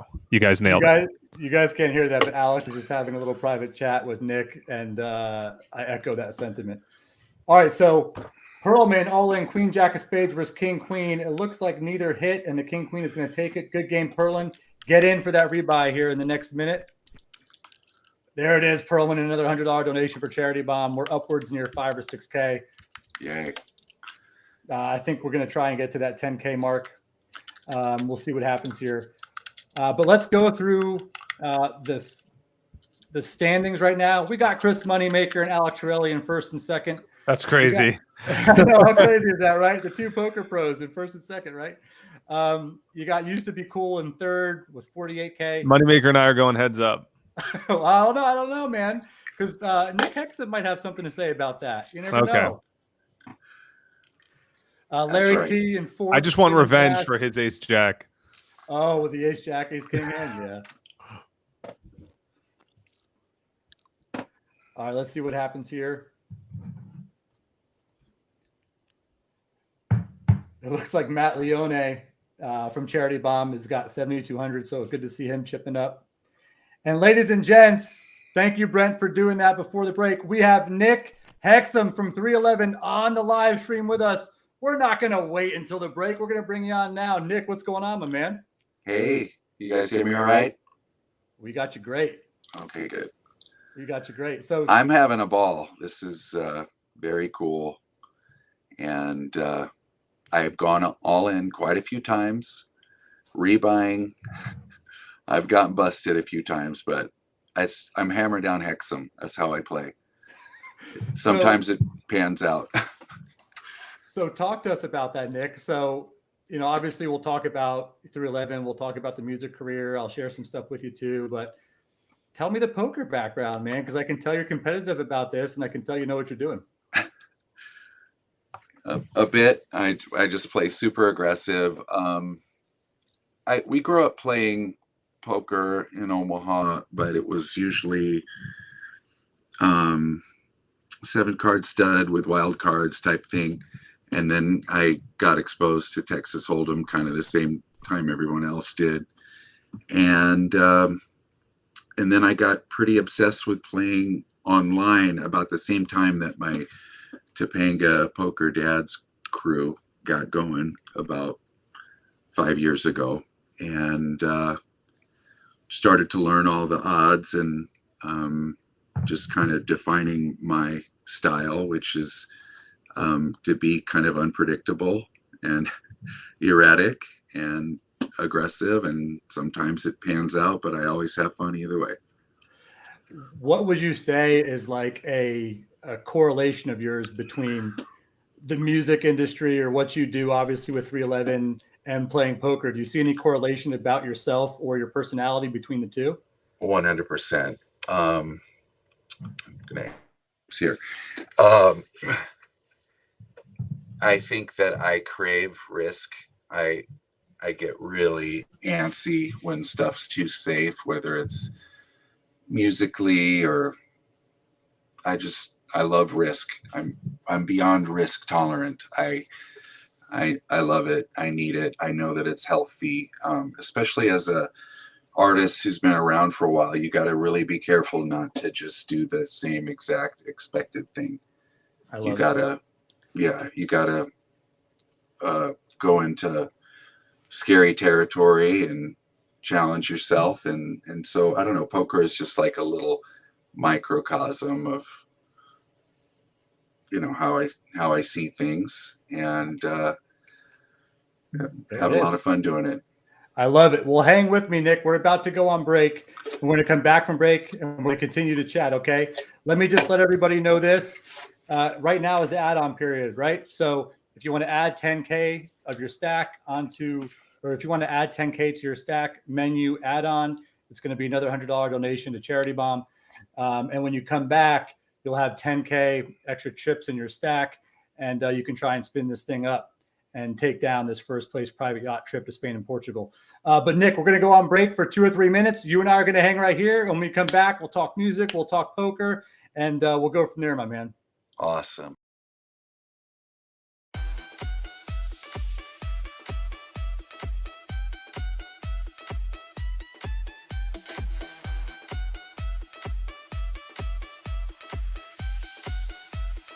Everybody watch me pause. Somebody show me where the party's at. And there better be a beat, cause I like to dance. Give me 2 drinks, take it 2 steps back. Everybody watch me party. The rhythm puts a little wiggle into my hips. The beat's got my feet drawing tons of chicks. I better put a limit on the ladies that I'm with. Hold up, oh wait, stop, forget it. Come with me, we're starting up the party of the century.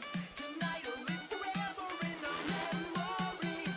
Wanna grab the world's attention, let them all hear me say. Everybody watch me party. I consider you a seated with your feet up on the desk. Maybe cause you think that you can party with the best. But you pass out, piss yourself instead. Pop it like a wall, pop it like a wall. And everybody wanna see me to the party go.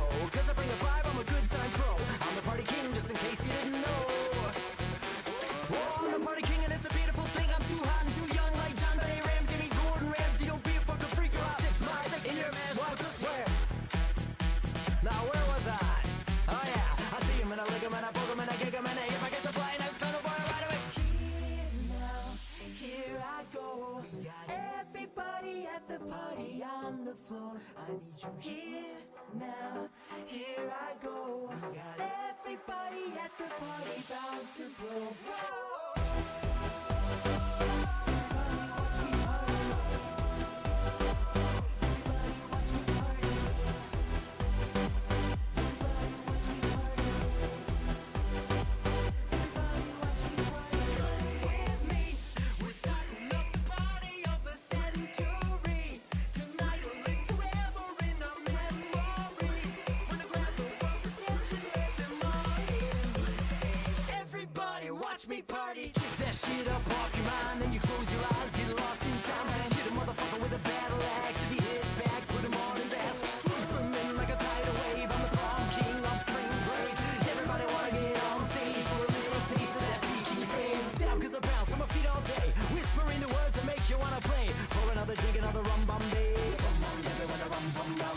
If you wanna come and get it, gotta get it good. Everybody move your body till it feel good. And if you need to know how, check it out. Hey, hey, hey. You swing them shits from side to side. Throw your head back, put your arms up high, get low down, step left, slide right. Try jumping jack, flash. Gotta be the party meter all of the time. Kinda living that be giving peace of mind. Hit 'em with an old roll and a new rhyme. Hey, hey, hey. When the sun comes up and I don't know where I am, but I'm wearing some real when I lost my pants. Somebody tattooed a horse on my ass. Damn, my life is good.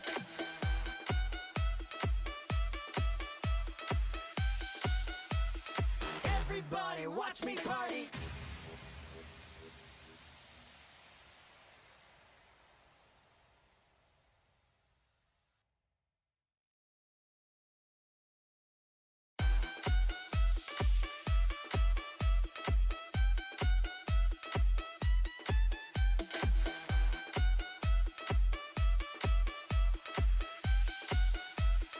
Everybody watch me ball. Somebody show me where the party's at. And there better be a beat cause I like to dance. Give me 2 drinks, take it 2 steps back. Everybody watch me party. The rhythm puts a little wiggle into my hips. The beat's got my feet on tons of chicks. I better put a limit on the ladies that I'm with. Hold up, oh wait, stop, forget it. Come with me.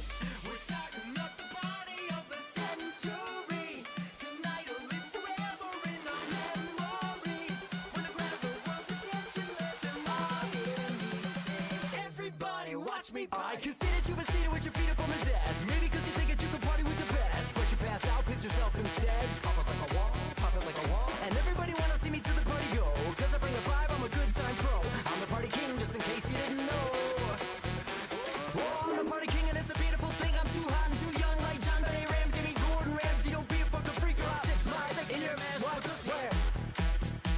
Now where was I? Oh yeah, I see him and I lick him and I poke him and I kick him and I if I get to play next time before I ride away. Here now, here I go. Got everybody at the party on the floor. I need you here now, here I go. Got everybody at the party bound to blow. Whoa. Everybody watch me party. Everybody watch me party. Everybody watch me party. Everybody watch me party. Welcome back, everyone, and thanks again to the folks who have donated to be part of this Rock the Pot virtual poker tournament for Charity Bomb. I am here with the one and only Nick Hexum from 311, who joined us earlier. He's doing well in this tournament, Nick. You're in the top 10, man. So how's it feel? It feels good. Usually what I do is play super loose at the beginning when there's rebuys and hopefully get a decent lead going. We have a Topanga Dad's poker group. We played last night. I had to move the game a day earlier so I could be here with you guys. And they told me today I was infuriating them because I was just, big stack bully every hand, like double it, even when the blinds were getting big, I was like, double it. And they just, they didn't know when to make a stand. And it panned out. So I came in first out of the 8. I feel like we'd have a dudes. really fun time playing poker together because my friends all get annoyed together too when we get together for home games. And we're only playing like 50 cents a dollar, like a little cash game, right? Like we're not playing the big games. And it's just, will you stop raising, dude? It's that type of thing. I love it. And I love what you were talking about too, about the correlation between your personality as a musician and also poker and the correlation. So that's really cool. But, I wanted to say something personally and professionally. I was really excited when I saw that you were going to be coming on this stream and supporting Charity Bomb and this whole thing, because from my standpoint, man, back in '95, one of the first CDs I ever bought, man, we go, with the Hive and just that album was literally on repeat all the time. And through the years, seeing 311 evolve and you evolve and still going unbelievably strong today, and the messaging of your music and the talent you have, there's just a lot of respect and admiration. And, the latest album, Voyager, I got to tell you, just the messaging of that album, it was so pertinent during COVID, right? And the pandemic, that literally when my family and I would stop working or doing schoolwork, we'd go jump in the pool, we'd throw on Voyager, man, and that would be our hour serenity and break. So I just wanted to share that with you and let you know that there's so much respect and admiration and for your talent and everything that you guys stand for as a band. I just want you to know that, like, it does mean a lot to me. I'll never, granted when people have stories like that. And I just love that you are familiar with the newer stuff. Like you've actually been on a big part of the journey, and I really appreciate it. I know I'm extremely blessed to get to do what I have to do, like what, not just what I want to do, but what I have to do, and get to do it for a living is incredible. Like I would definitely have been a songwriter even if it wasn't a career path. And so I'm just very blessed to get to do something for fun. Playing is working. Yeah, making a living. Like I'm in the same boat with growing this business, right? And I feel like there's such a nice tie-in with you being a part of this, right? And also the mission of Charity Bomb when you talk about, mental health and mindset. Because I feel like so much of your music is about mindset, right? And I know days where the struggle is hard in life or business, and just hearing the lyrics of so many different songs and hearing that positivity and that optimism, and about how it's, your choice of your mindset. And it's just, I feel like there's so many correlations to what Charity Bomb does as an organization. Would you agree with that? Absolutely. Like for me, I just kind of keep working on myself and realizing that like mental health is a gradual process that needs frequent care to take care of yourself, and it means being humble enough to ask for help. And so I'm just sharing my own kind of journey as what I'm going through. And I think I've learned to be more open on stuff that I've gone through, just because I know that people love to relate. So if I can be more open about, battling anxiety or anything like that, people just relate and they appreciate it. And it's like it's not a business thing. It's like something that just makes you feel good when you connect deeply. I'm all in. Oh, baby. And it's looking good for me, baby. Come on. $23,000 pot. Nick Hexum all in against Spin and Dash. He's got trip twos versus ace queen. Nick Hexum doubles up to 23K. Let's get it, Nick. Come on, baby. Let's get it. Nice job. Thank you. Hammer down Hexum works sometimes. Hammer down Hexum, man. Isn't it great when you just flop trips like that and the other person hits top pair and you know that you're just gonna double your stack pretty much immediately? Love it.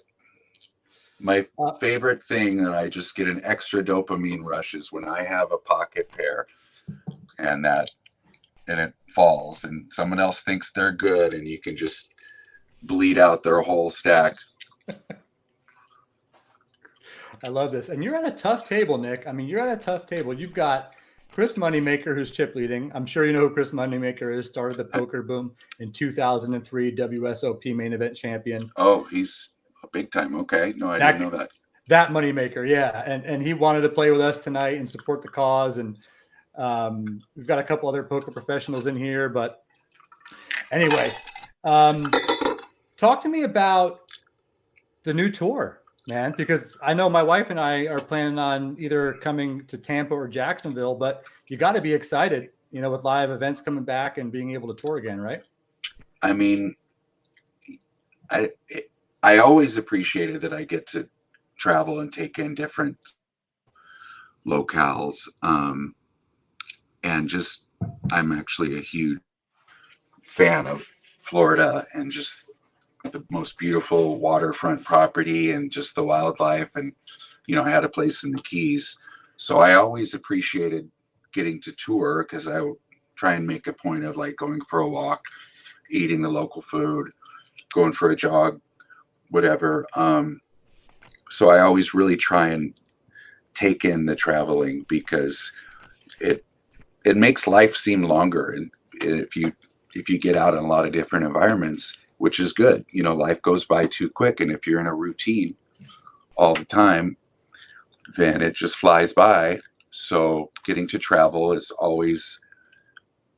I've always appreciated it. And now I appreciate it so much more since we had this huge 50 dates in 50 states tour planned, and as our 30th anniversary last year, and it was canceled. So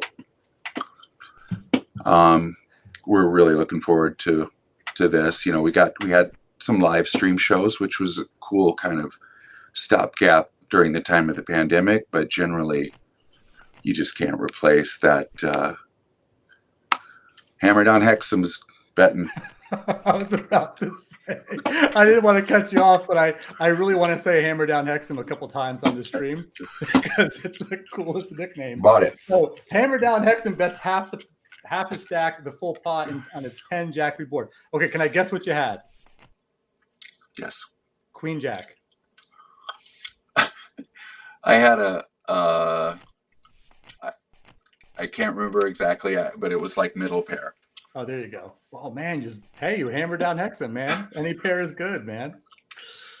Talk to me about like the evolution of 311 and maybe even yourself, right? From, Absolutely. you know, we talked about it 25, 30 years, right? And still going strong.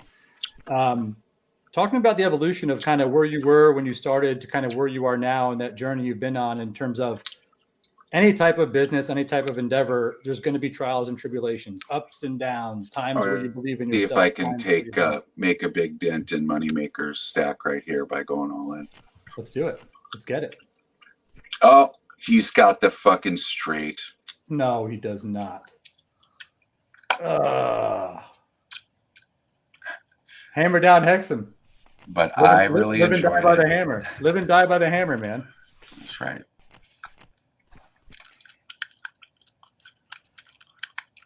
Giving him some props. It pains me to see Moneymaker with 100K in chips. It just pains me. But I love the style of play, my man. Thank you. Yeah, so please finish your question. Let's just chat a little more. Yeah. And then, of course, you know, let you go. And I'm sure you've got, you know, family stuff to do and all that. But number one, I appreciate the time and you coming on, Nick. Like this is a real treat, I'm sure, for the viewers. The evolution of 311, right? From when you started to now. And you talked about being happy to hear that, you know, knowing a lot about the Voyager album and all the songs and being as passionate about it now versus 25, 30 years ago. That evolution and that journey, man, especially from a mindset perspective, must have been a lot of ups and downs, you know, a lot of trials and tribulations. I'm sure keeping that positive mindset was something that consistently was top of mind, right? What advice would you have for, you know, other folks who are on that type of journey in their life or experiencing that type of evolution to keep that positive mindset and to kind of keep pushing forward? I think that just once you accept that most of your problems are like right here between your ears and that you don't need to be, you know, looking at other people for what's bringing you down, like just realizing that just focusing on your own attitude is so important, and you know, just keeping compassion in, because you know, self-esteem is like the big kind of key to happiness, and you get that through, you know, living in a way that makes you feel good, taking care of yourself, taking care of other people. And so, you know, when I hear feedback like what you said, it really helps me to know that, you know, the message is being received. And so, yeah, just knowing that your own self-esteem is your responsibility. So you're not always looking at what else someone else is doing wrong. I really think that in this country lately, with all this conspiracy theories and stuff, it really comes down to a lot of people that need to have someone to blame, and they're united by believing the negativity that their own unhappiness is because of some big plot. And that's a sad psychological state to be in. and it's difficult to deal with that has become so widespread, and it's just a sign of the times, I guess. Well, I think about beyond the gray sky, right? But then I also think about dodging raindrops, right? And I think even in dodging raindrops, you talk about how the raindrops are like, it's just in their head, right? And It's all in my head. all in my head, man. And it's one of those things where it's like you almost have to have a self-awareness to know what's going on. And I know for me personally, no matter how optimistic, no matter how much belief, you need that reminder, right? And your music has done that for me. It does that for so many people. And again, you just being a part of this, I think raises the level and of everybody involved. And so glad you could be here. So glad you can make it. I hope that this isn't the last time we get a chance to connect. And I'll definitely be out there to see you guys perform in Tampa or even Jacksonville. When's the next one? Exactly, man. Well, here's the deal. I'll invite you anytime we do one of these things. I'll shoot you an invite because we do them pretty often now as part of our business. And knowing that you love poker, knowing that you love philanthropy, I will make sure our team gets you and your team the invite every single time. You got my number. All right, my man. But it's been a real pleasure. Everybody, Nick Hexum, 311. Make sure you go to 311.com. Check out all their tour dates. If you haven't, and I'm on Twitch. If you guys are watching on Twitch, search twitch.com/Nick Hexum 311. I go on there on Saturdays doing workouts. All you need is a pair of dumbbells to follow along at home.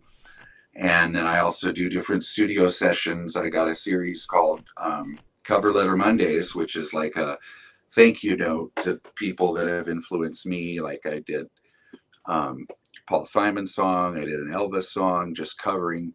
I did a Billie Eilish song that my kids suggested. So, and then I walk you through. I'm recording it live, and I show you how I play everything, and it's all on the screen. So if you're interested in music production or just seeing how creativity works for me, please tune in. It's for fun and for free.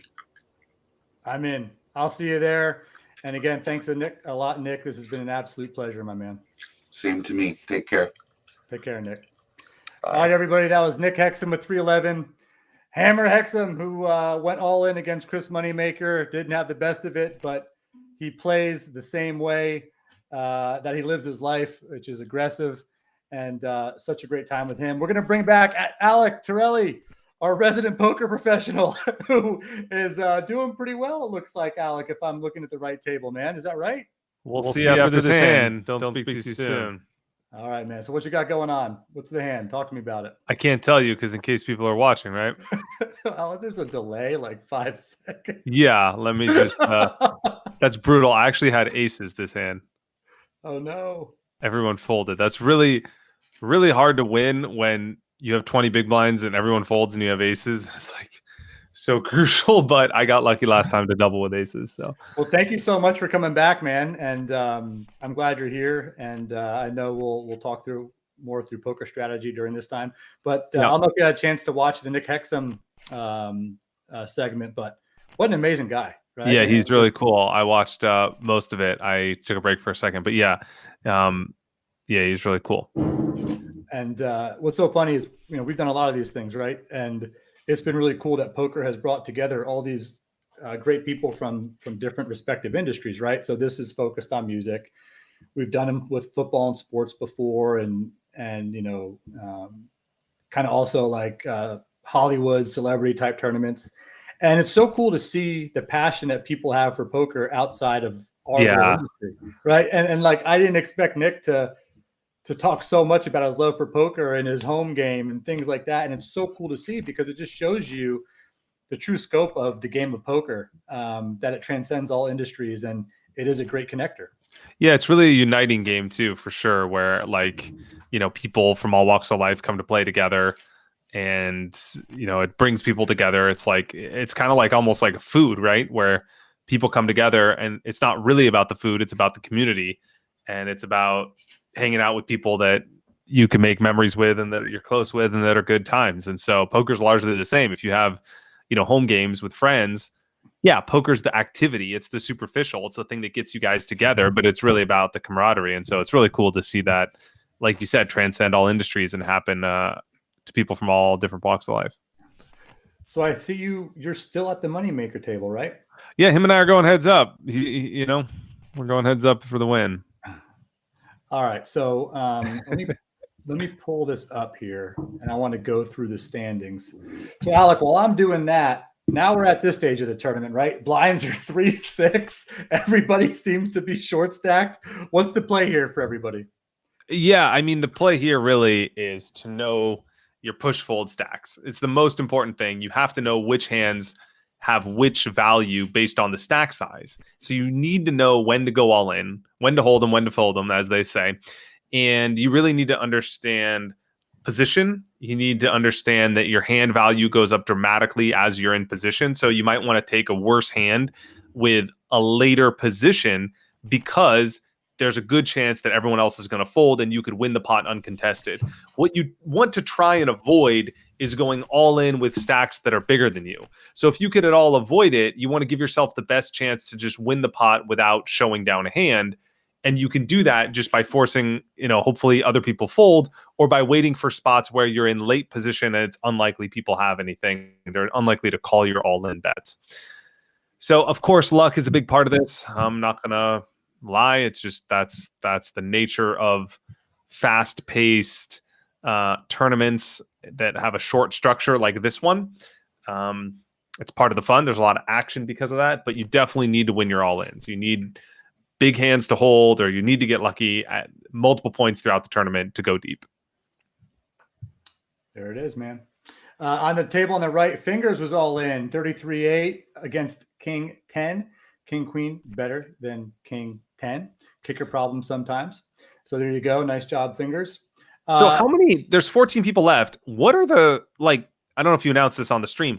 What are I understand the prizes, but how many people make the money, so to speak? Is that a thing here? So we don't do any money. Right, but I mean cash for some sort of.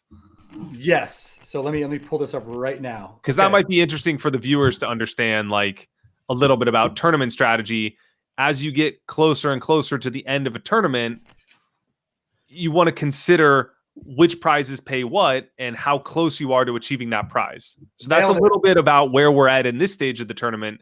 You want to consider that. Nailed it. A little bit of ICM for charity, right? Yeah.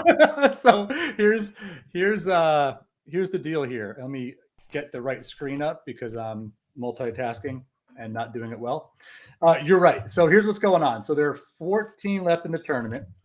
And I'm going to just read who's in. You got Moneymaker in first. Moneymaker and I, we're going heads up. I told you, man. I told you. Talk through it.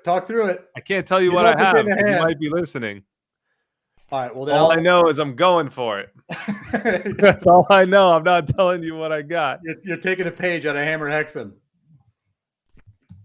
All right. So there are 13 people left. I believe the top 6 is what they're considering the final 6, right? Considering the final prizes. So the final table will consolidate at 9, I believe. The top 6 people do get prizes. Everybody that makes the final table will get a complimentary set of Faded Spade cards. The top 6, they do get other prizes. So first place, okay, is that private yacht trip to Spain and Portugal. Okay. Wow. Okay. There it is. Absolutely amazing. That's what everybody is playing for. Alec, nice pot. Thank you. 75K now. Second place is the Jackson guitar. Third place is 2 tickets plus VIP passes to the Aftershock Festival.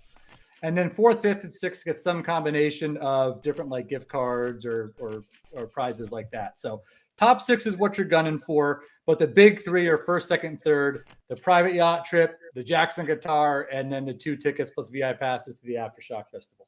Okay, cool. That's it. So let's see what happens. So let's do it. Okay, Alec, do me a favor. Let's talk people through some of your experiences in your national Heads Up Championship when you actually won that bad boy. Why don't you talk to people about that experience? And I am going to have to get Mr. Moneymaker some information to join us in 10 minutes because he can't find it. So Okay, Tell us so about that National Heads Up Championship, my man. yeah, I had a bet that I could win a bracelet during the World Series of Poker, and so I used that as fuel to want to play a lot of World Series events that year. I think it was 22 at the time, and I mostly focused on the high stakes cash games throughout my career. But at this point in my journey, I was committed to playing tournaments, and so I got all the way down. I played this heads up event where the format is it's 1-on-1, so it's kind of like a college bracket where instead of one team plays another, one player plays another. And I got all the way down to the very end. And I was heads up with another poker professional named Kenny Tran, and it was just him and I. So if I win this match, I win the whole tournament, and I win a bracelet, and I win this side bet that I have with all my friends, plus, a lifetime of bragging rights. And of course, as luck would have it, I ended up getting second in this. I lost the heads up match. So I won 5 or 6 matches in a row to get there, and then I lost that last one. Still a nice payday, still a great, proud of that accomplishment. But I didn't snatch that elusive bracelet. But yeah, that's one of the poker tournament stories I have. I've played a lot of tournaments throughout my career, but that's always been a fun tournament because it's a unique format, and there's really only one per year that you get to play. Most other tournament circuits around the world, they never have a heads up tournament. So that's always a fun one. Talk to me about the mindset of a tournament poker player. Right now, I know you do a little bit of everything. Yeah. But I was talking to Nick about the mindset of evolving and being in the game so long and the ups and downs. It's the same for tournament poker because you're failing a hell of a lot more than you're succeeding, right? And oh my gosh, you gotta stay strong-minded and believe in yourself. So when you don't cash 10 times in a row, you're mentally prepared to go deep, that 11th time or whatever. Talk to us about what it takes from a mental standpoint to stay in the game as long as you have and kind of navigate those ups and downs. Yeah, I mean, the fact of the matter is even the best in the world are going to lose 80% of the time. So on average, if you're an average player, you'll cash 10%. If you're a great player, you might cash 20%. But that means 80% of the time you're losing. And that's very counterintuitive because most things in life you're taught if you do well, if you play well, if you make good decisions, you'll be rewarded with winning. But poker is not that way because there's an element of luck. And so tournaments, because only such a small percentage of the people make the money, most of the time you're losing. And so I think having a really strong mental game, self-confidence, and really being objective in analyzing your play and letting that be the metric that you use to define your success is really important. So it's not about the cards that come, it's about how you play the hand. And ultimately, you can't control every situation that comes at you at the poker table. You have to just play your hand the best way possible and let the cards sort of fall where they may.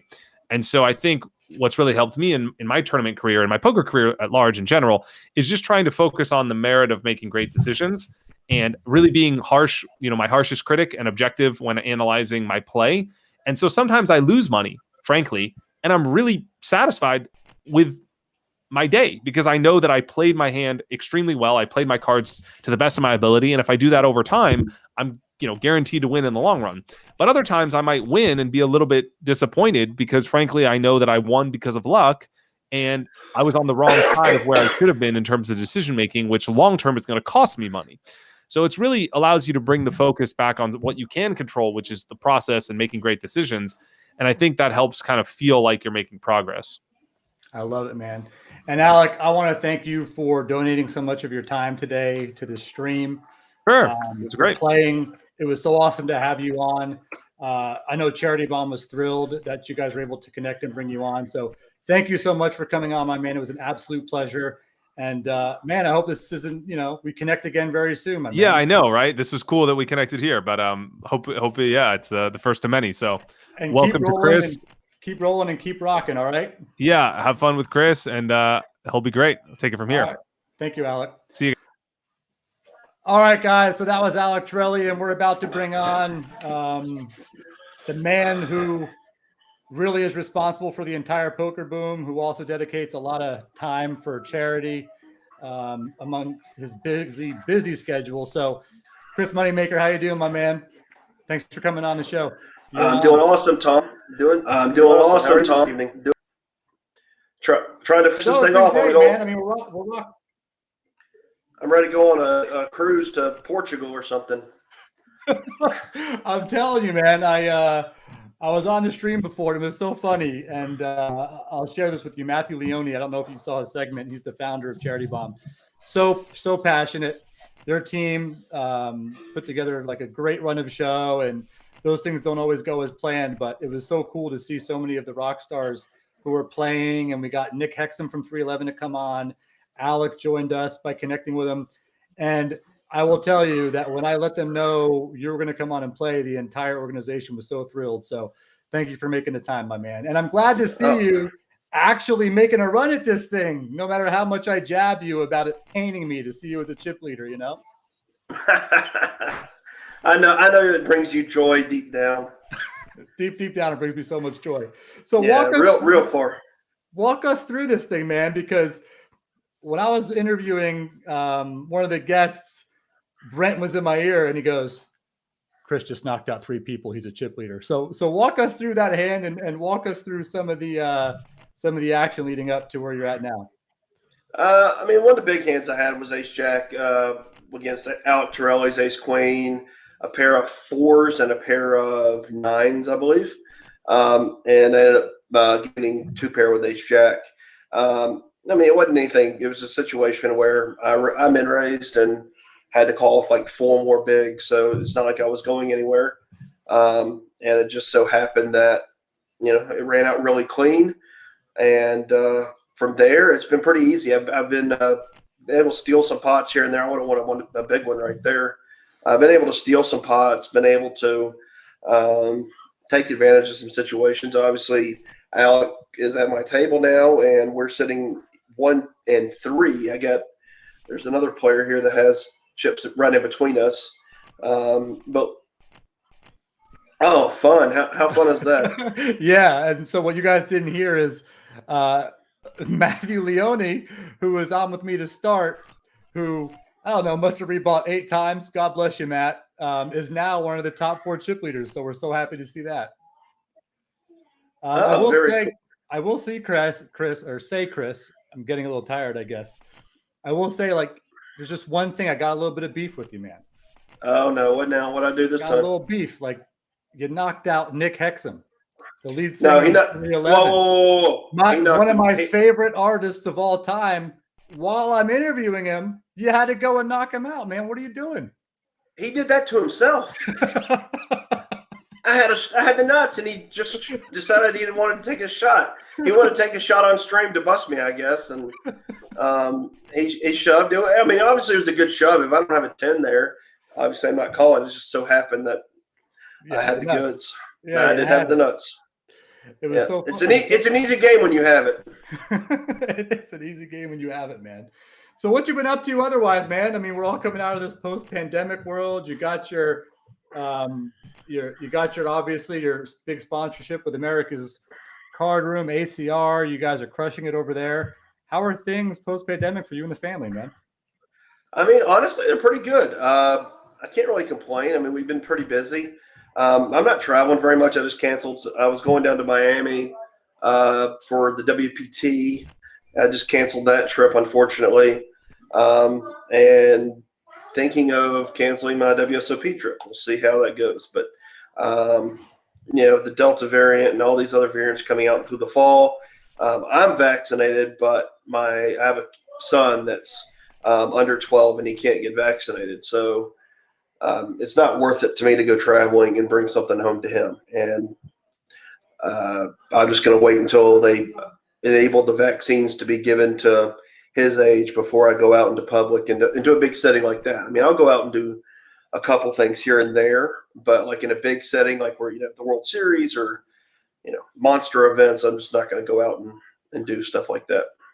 Yeah, I mean, that makes sense, man. I mean, I'm in the same boat a little bit, right? Where I've got a 9 and 7-year-old and I've been traveling a lot more, right? For business. And it's tough when you're out there, even if you're vaccinated, you're a little bit worried, what's really going down.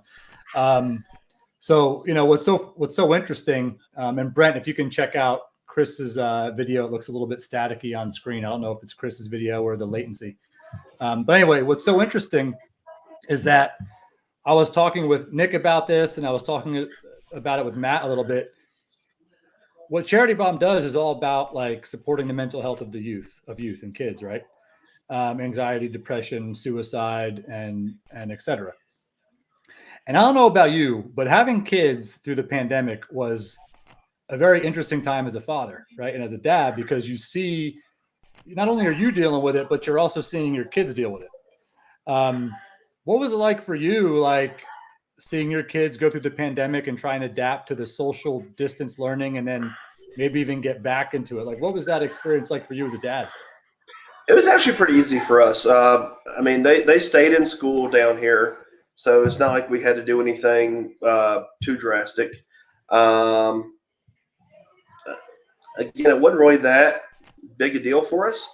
We still had, I mean, we respected the virus, but we had friends over. We all our kids have friends over. They played with other kids in the neighborhood. So it's not like we were shut in. We tried to avoid as many people as possible, but at the same time, still let the kids have a life. Like they played soccer, they did things. Yeah, essentially. It was interesting because we were in a little bit different boat. I see you're in a hand here, so let's talk about that for a minute. 23,000 pot. You're up against Chevalier. You have even stacks, Queen 4-5. Yep, Chevalier's going home. Oh, Chevalier shoves. Moneymaker calls with the king queen against the pocket eights. Will the king queen hold? Yep. The rich get richer. Chris Moneymaker leading the Charity Bomb virtual poker tournament. Rock the pot. And we are down to our final table. No, I'm not leading. Oh, hold on. Oh, no, you're not. Alec Torelli is leading. I'm in second place. Oh, God, you're right. You're in second. Torelli's in first. Come on, the two poker pros in the event, man. First and second. What are the odds? Are we supposed to do well? You're kind of supposed to, right? I mean, this is kind of what you do for a living. Yeah. But so what are is it 4 prizes? What are we doing here? So I need to know how to. Here's what's going down. Yeah, sorry, I didn't mean to cut you off. Here's what's going down. So everybody right now at the final table, you will be getting a $50 gift certificate to fadedspade.com. So that's going to be coming to you from the Charity Bomb team probably next week. First place, what you guys are playing for. Private yacht trip, Spain and Portugal. That's what you're playing for, guys. Like that's the deal, right? That's what you're playing for. First place. Second place is a Badass Jackson electric guitar. Third place, 2 tickets, VIP passes to the Aftershock Festival. Fourth is some kind of combination of gift cards. I think it's like $1,000 gift card or et cetera. I have to reconfirm with Matt when he comes on. But really, what you're trying to do is you're trying to get into the top 4 spots. That's what you want. Top 4 spots are a prize. Everybody right now gets that fadedspade.com gift code. Charity Bomb will be sending. I'm either getting first or second, or I'm donating the other to charity. I'm taking the trip. I'm taking the trip, or I'm going to give my son the guitar. There you go, my man. I love that. Even though he doesn't know how to play guitar yet, if he gets that, now that's a nice electric guitar. It looks like. I don't know anything about guitars, to be honest. We've got just a normal guitar upstairs. He's played it a few times, but that might change his opinion of playing. So let's talk music, man, and then we can get back to the conversation about kids and the COVID experience, because mine was a little bit different than yours. But let's talk about music. So when Chris Moneymaker's hanging out on a Tuesday night and the family's all going to bed and you're just like doing your thing, what kind of music does Chris Moneymaker have on? Honestly, I don't have any music on. I've been so distant from music for so long because whenever we get in the car, it's always Dora the Explorer or what, it's all, Paw Patrol or God knows what else, all the cartoons that we let the kids watch. If I'm streaming and I'm playing music and stuff, though, it's going to be usually 80s music is what I listen to more than anything else. I remember my dad used to listen to 50s music, and I thought he was so old. But, now I think 80s music is the best music, so that's what I generally listen to. Bro, I get it. Go ahead. I like a lot of Live. Live is one of my favorite bands that I've always listened to. Oh, yeah. Lightning Crashes is probably my favorite album. And then I listen to a lot of Survivor just because it pumps me up for poker. A lot of rookie themes and things of that nature. Alex over here talking about playing perfect poker. I'm trying to just crush people. So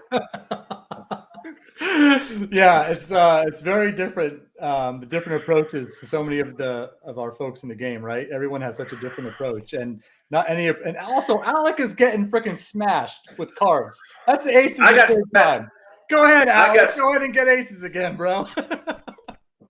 I can't complain. I got smashed earlier with cards, so I actually had a hand where I don't know what was his name, choreographer or something like that, chronographer. He was talking to a real friendly guy, but he raised that queens and the flop came queen 5-6. Wow. Yeah, he bet and he ended up folding, so he didn't lose at all. But, he lost quite a bit. So I'm getting some hard hands myself. I ran for about 30 minutes. I ran really pure. I've stolen a lot.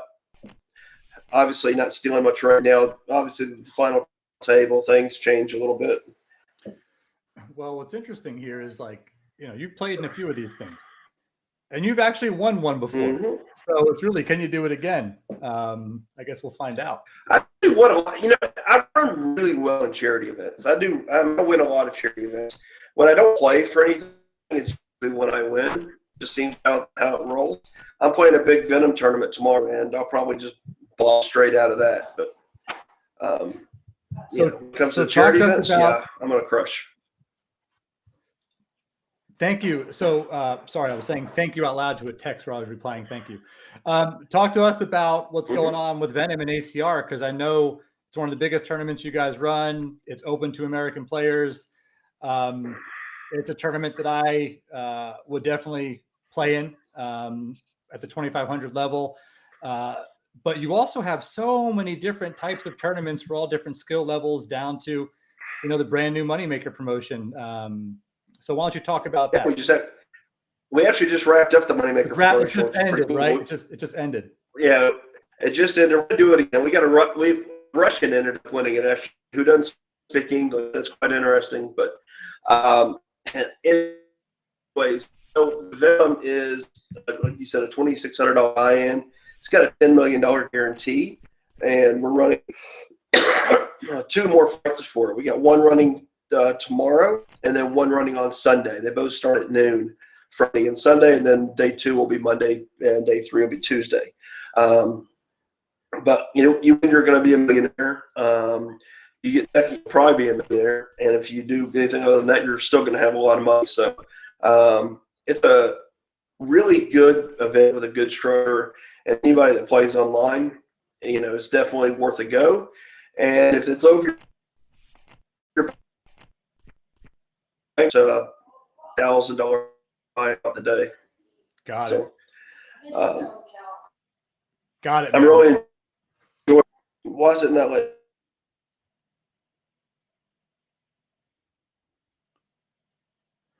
A little pause there. Yeah, Chris, just a heads up. It looks like you got some internet connectivity challenges at the house. It's probably suffering what I suffer from at the house when you've got 5 family members all on Wi-Fi at the same time. So just a heads up, you've got a little bit of internet connectivity challenges.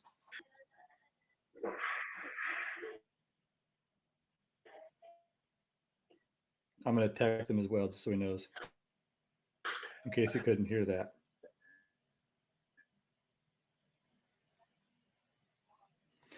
All right. So while Chris is getting the internet figured out at his house, and what's so funny, I'll be honest. Normally,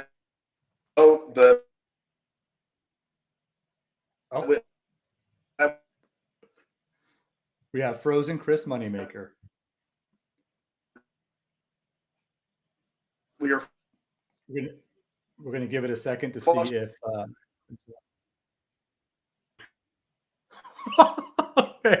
Okay. So what I gathered from that is that you have pets in the house, and it's not the internet connection, but your dogs chewed through your Ethernet cable.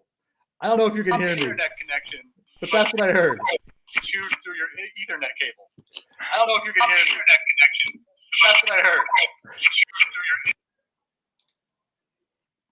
And ladies and gentlemen, we're going to welcome Matthew Leone back here in a minute. Matt, if you can hear me, just heads up, throw in some headphones, just so we don't have the feedback. But Chris has got some internet stuff going on, just like I just got a text from him. Yeah, dogs chewed through the Ethernet wire. Correct. So Chris dropped. He's frozen. We're going to watch the rest of the tournament here. We'll see if he hops back on. I'm still here. Oh, you're still here? You keep going in and out.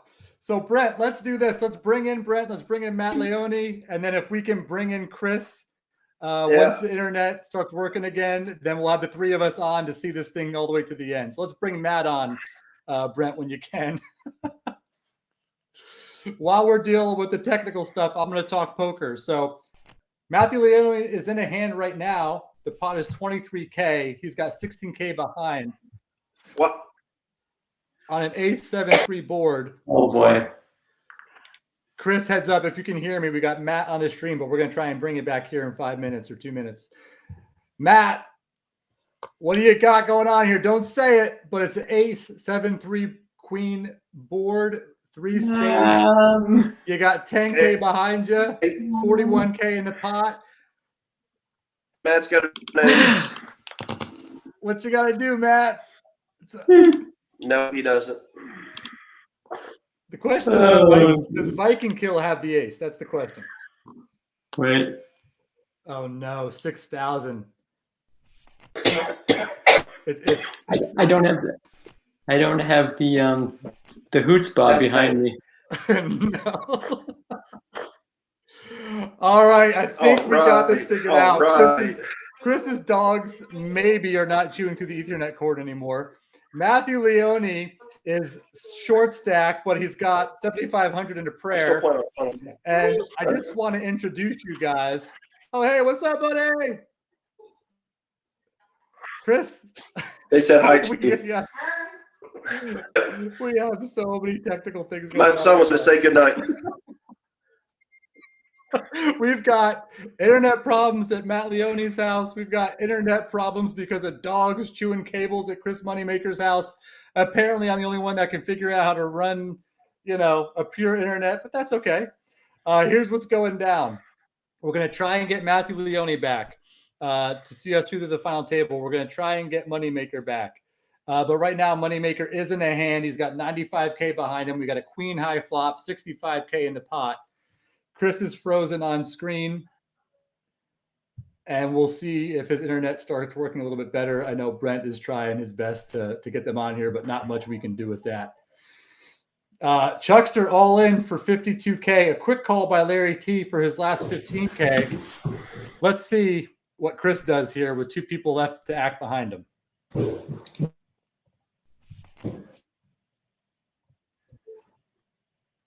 Chris folds, and Larry T is going to scoop the entire pot with ace queen.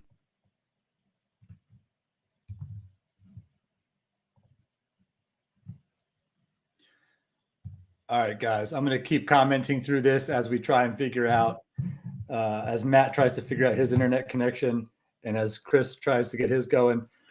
Chris, I'm going to text you right now. If you can hear me, Chris, do me a favor, drop off the video and let's see if when you come back on, it works a little bit better. It's probably a combination of the dogs. Probably, if that's not coming through now. And if you're like me, it's probably 4 or 5 family members all on internet at the same time. I know you can hear me fine. Your video is just frozen. So maybe try dropping from this video and then re-clicking the link and see what happens there. But I will continue to walk us through what's going on at the final table. Again, first place is a private yacht trip to Spain and Portugal, courtesy of Charity Bomb. Second place, the Jackson Guitar. Third place, 2 tickets and VIP passes to Aftershock Festival. And then fourth place gets some type of gift card amount, which I'm not sure of right now, and I apologize. So here's what just happened. Moneymaker is now up to 117K. Good game. Charity Bomb founder, Matthew Leone. So glad to see you spin that up to the final table. If you can get back here on video from the house, let us know. Otherwise, I'll just keep commentating on the final table. Here's what's going down. Let's go through chip stacks right now real quick, okay? Hello, I return. Chris has returned. We're going to try and get you back on the screen now, Chris. It hurts, Tom. It hurts. Oh, Matthew's back on too. Let's see if Brent, let's see if we can get everybody back on stream again. Let's see if this works. I think we're just going to have some issues with Chris, but that's all right. We can all look at his beautiful frozen face while me and Matt have the conversation. I need to go buy an Ethernet cord. You need to get rid of those dogs, man. Come on. What are you doing? I'm just kidding. I know that you adopted them. It's a very great thing that you did. Adopting the dogs is much more important than any Ethernet cable, okay? So, all right, guys. So we are, I think all three of us are back on stream right now. We got Matthew Leone, the founder of Charity Bomb, who just got busted by Chris Moneymaker. So, Matt, if you can hear me now you got a story, bro. You can say that Chris Moneymaker busted you from your own charity tournament. It hurts. Right there, right? Man, I think it's gonna be you and I hanging out until the end of this. Chris's frozen face, and that's gonna make for an entertaining final table, man. So that's fine. We got a serious delay. We've got Alex Torelli in first place. Alec joined us on the stream, professional poker player. We got Moneymaker in second place. Larry T, Viking Kill, WV Royalty, and Spin and Dash, who are the top six, all playing for that. You know, Larry. Go ahead. Larry Matthew. T is he's a big time manager. Is he? Well, Larry T is in a pot right now. Larry T is in a pot with 71K behind a 62K pot, and he went ahead and just bet 20K, about 21K into Chris Moneymaker, who made the call. 8 of spades on the river, completes the runner flush. Let's see if Moneymaker was calling with a king, or possibly he was calling with a spade draw. That lead out bet of 32K, I gotta believe, is a made hand. So we're not going to know what that hand is unless you come back, Chris, unless you somehow fix your Ethernet cable and get back on video. We want to hear what that hand was. Oh, man, what are the odds that Chris and Matt are both having internet connections at their house? Ladies and gentlemen, this is what you call a bad beat, okay? So nice picture, Brent. There you go. We can just hear Chris's voice, have him call in or something. This is what you call a bad beat, right? You know, the last two folks who are on stream who are going to help me finish off both have internet problems at the house. This is like when you've got aces and you get it all in against 7-2 and the 7-2 wins, right? This is what you call a bad beat in poker. What isn't a bad beat, though, is how everybody came together to support Charity Bomb. I know that Matt and the entire team are really happy with the funds that we're raising. I know and hope that it's meeting and exceeding their expectations. And a big thank you to everybody that played. A big thank you to all the unbelievable rock stars who played throughout here. We had Jesse Hughes from Eagles of Death Metal. We had Scott in from Anthrax, Nick Wheeler from All American Rejects. It was so great that Nick Hexum from 311 was able to spend 20 minutes with us to talk about poker and to talk about life and to talk about music. So just a big shout out to Nick for making that time. We had Fletcher Dragge from Pennywise. Alec Torelli joined us. We got Moneymaker's beautiful picture up there. And we'll see if Matthew Leone can get back here and join us for the final table. So we apologize about their internet connections, but we're hopefully they're rebooting their modems at this time. So what I'm going to do is we talked about the prizes, right? We talked about how first place, that's what everyone's really playing for. They're playing for first place, that private yacht trip. They're playing for the guitar, you know, and then also those 2 awesome tickets to the festival. But one of these 6 people left are going to earn that private yacht trip, all for supporting Charity Bomb with their $100 donation. and their donations for rebuys.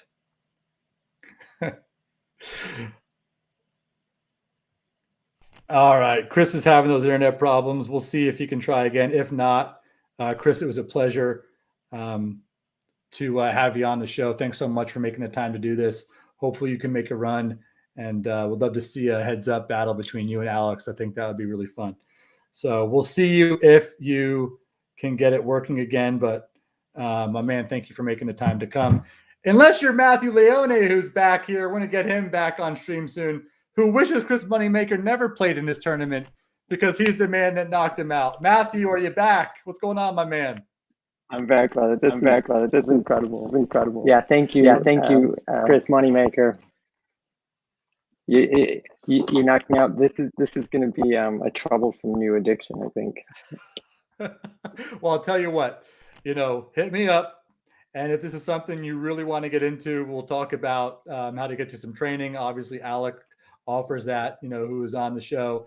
And if it's something you really want to get into, I'm more than happy to share my slightly above average knowledge. But, when you got like Chris and Alec and a lot of the folks we work with, these are some of the best in the game, and the knowledge they can impart on you is going to be much better than mine.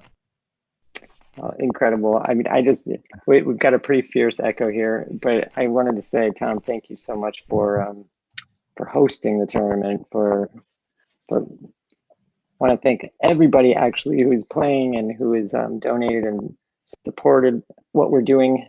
We truly appreciate it. Again, we're humbled by your generosity and faith in us to do right by you.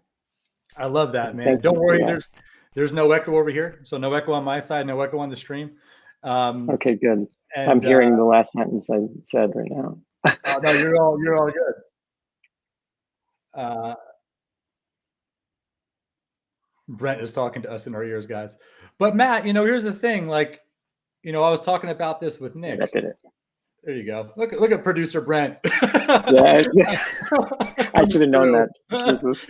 Sorry.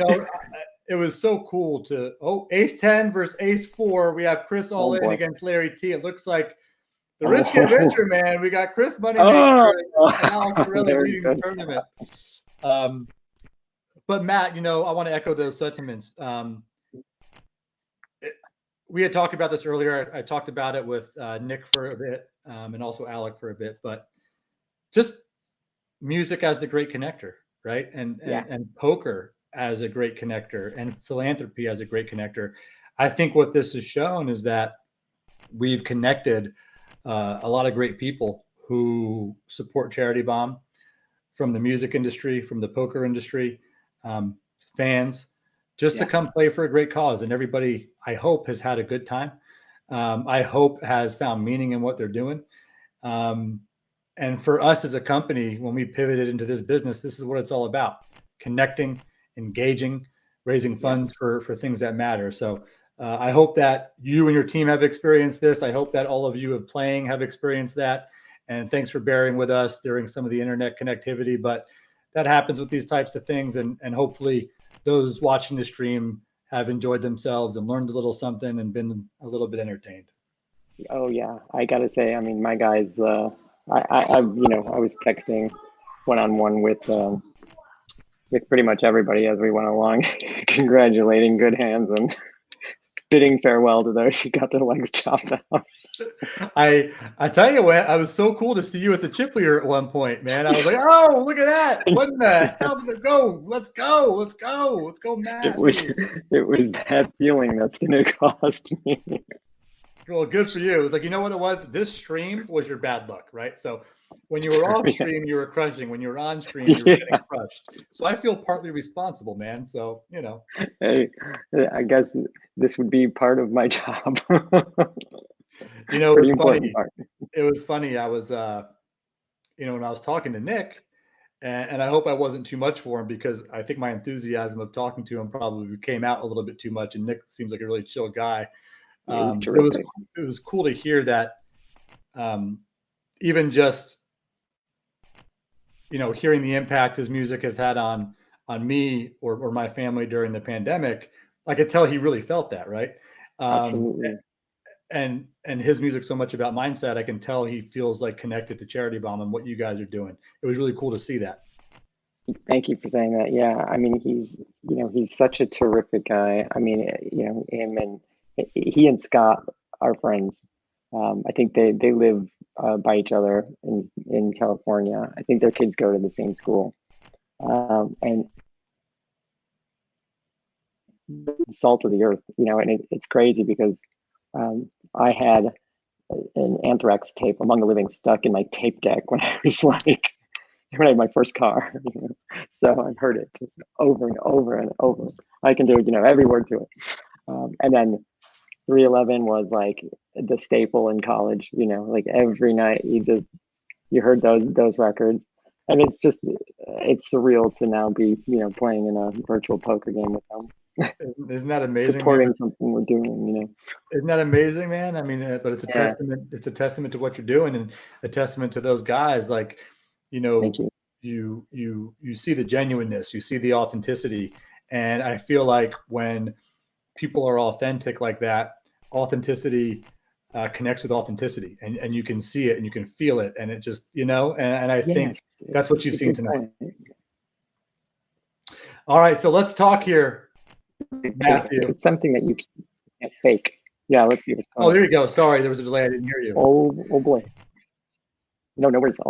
Looks like all my guys are out. Oh no, WV Royalty. What is going on? I got like a purple screen. WV Royalty 97K, Spin and Dash 80K, Moneymaker 145K, Alex Torelli chip leading 267K. I just looked to see if I had Alex number to text them because I was going to say hop on back, but I must only have his email. I got it. But anyway, you and I are going to run this thing all the way through, my man. So these four folks all win prizes, right? Someone's winning something. Oh yeah, they can all call themselves winners already. I was thinking that with all the pros, with all these tournaments that sort of go on. I mean, they could just sneak in and mop up, right? Yeah. Yes. It is. Go ahead.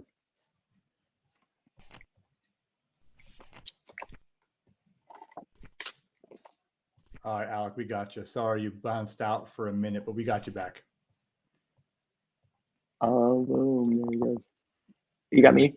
Yeah, we got you. So we just saw 6 versus 4. So the set of 6s by Alex Torelli is going to take out. I didn't see who it took out, but now that I believe that person in 4th place does win some gift card prizes, right? So I know you guys will connect with them. And now here's what we got. Here's what everybody's playing for, and this is hilarious to me. We've got Alex Torelli and Chris Moneymaker, 2 of the poker pros who supported Charity Bomb, as 2 of the final 3. I would love to just see like a heads-up match between them. It'd be so funny.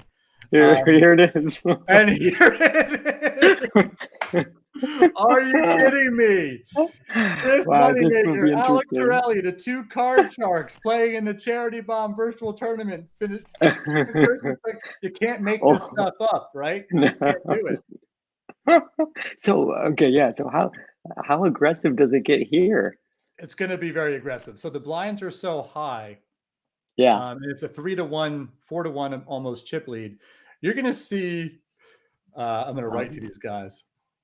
Hilarious. It'd be like a 50-50 thing, or so what's going to happen now is you're going to see Chris has about 20. Yeah, you're going to see Chris has about 18 bigs. You're going to see Chris jam with a pretty wide range of hands. You're going to see Alex call with a more tight range of hands.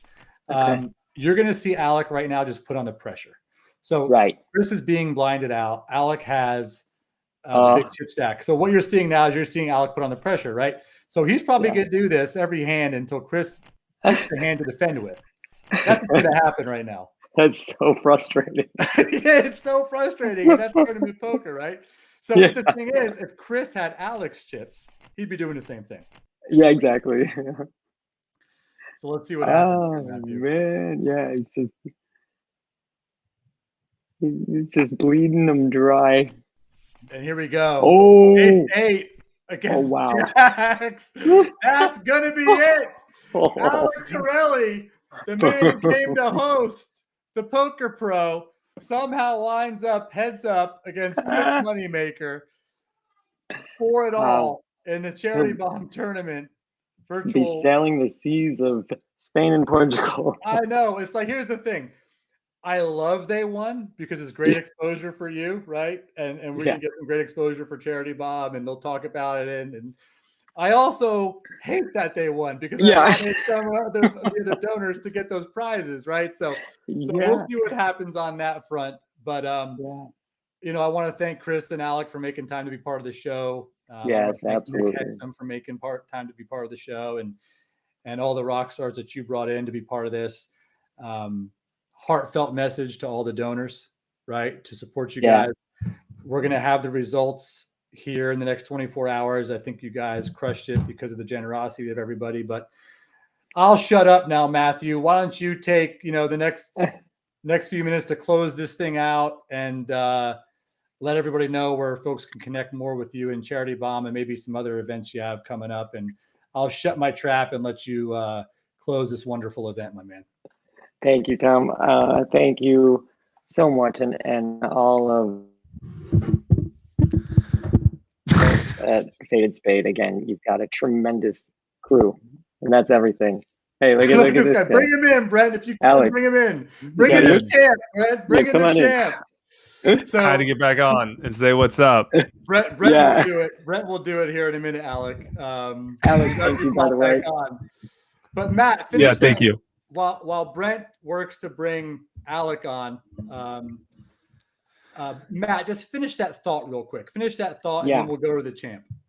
You know, I love the spirit of independent business and philanthropy, and basically in an independent sphere, and that's what your company is composed of. Wonderful folks, and we have the same great fortune at Charity Bomb.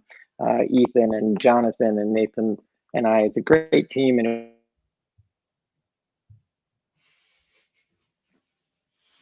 oh man, bad beat. I know he was finishing up. And Chris really good. Moneymaker. There you go. It was just terrific. So thanks to everyone for who contributed to making this happen, and everyone who was so generous to support us. We will be very responsible and diligent with your donation, and we will create some wonderful modules for download. CharityBomb.org. We're also making an EQ and SEL infused gamified app that's going to be available for free download as well. So just stay tuned. We have a whole worksheets repository, so you can go to CharityBomb.org and look at our age-banded resources. They're for for parents. They're fantastic exercises. They're for children. We have stuff up there from ages 5 to 11, I believe, right now. And I mean, it's just fortifying the mental well-being of these children, setting them up for success in life, and giving them the resilience to overcome, all of these challenges that we're facing in our world today. So thank you everybody so much, and congratulations, Alec. I love it. And Alec, the champ, is here. How did you enjoy playing in the Charity Bomb tournament? Why don't you send us off with a message from the champ and reinforcing the message of Charity Bomb, my man? Am I on? You're on. Yep. Oh, hey, yeah. I mean, I obviously had that lucky streak of cards. I ran extremely good. I got aces 3 times. I doubled up twice with them. I won the tournament with Jax. I mean, it was just, it all went my way. So it was pretty exciting to win. Yeah, you got to enjoy that. Tournaments are a thrill. It's fun when you win. I called heads up with Chris. It happened. It's just, they're going to think it's rigged now. I promise you it's not rigged. Alex, champ, thanks for the time you spent with us, my man. I know everyone should check out Conscious Poker. Matthew, kudos to your team. I love the message. I know you and I are going to connect a lot more after this. Certainly. And all those watching, we want to say thank you. We hope next time we'll see you on the virtual felt. Have a great night, and thanks for supporting Charity Bomb. Yeah. Good night, guys.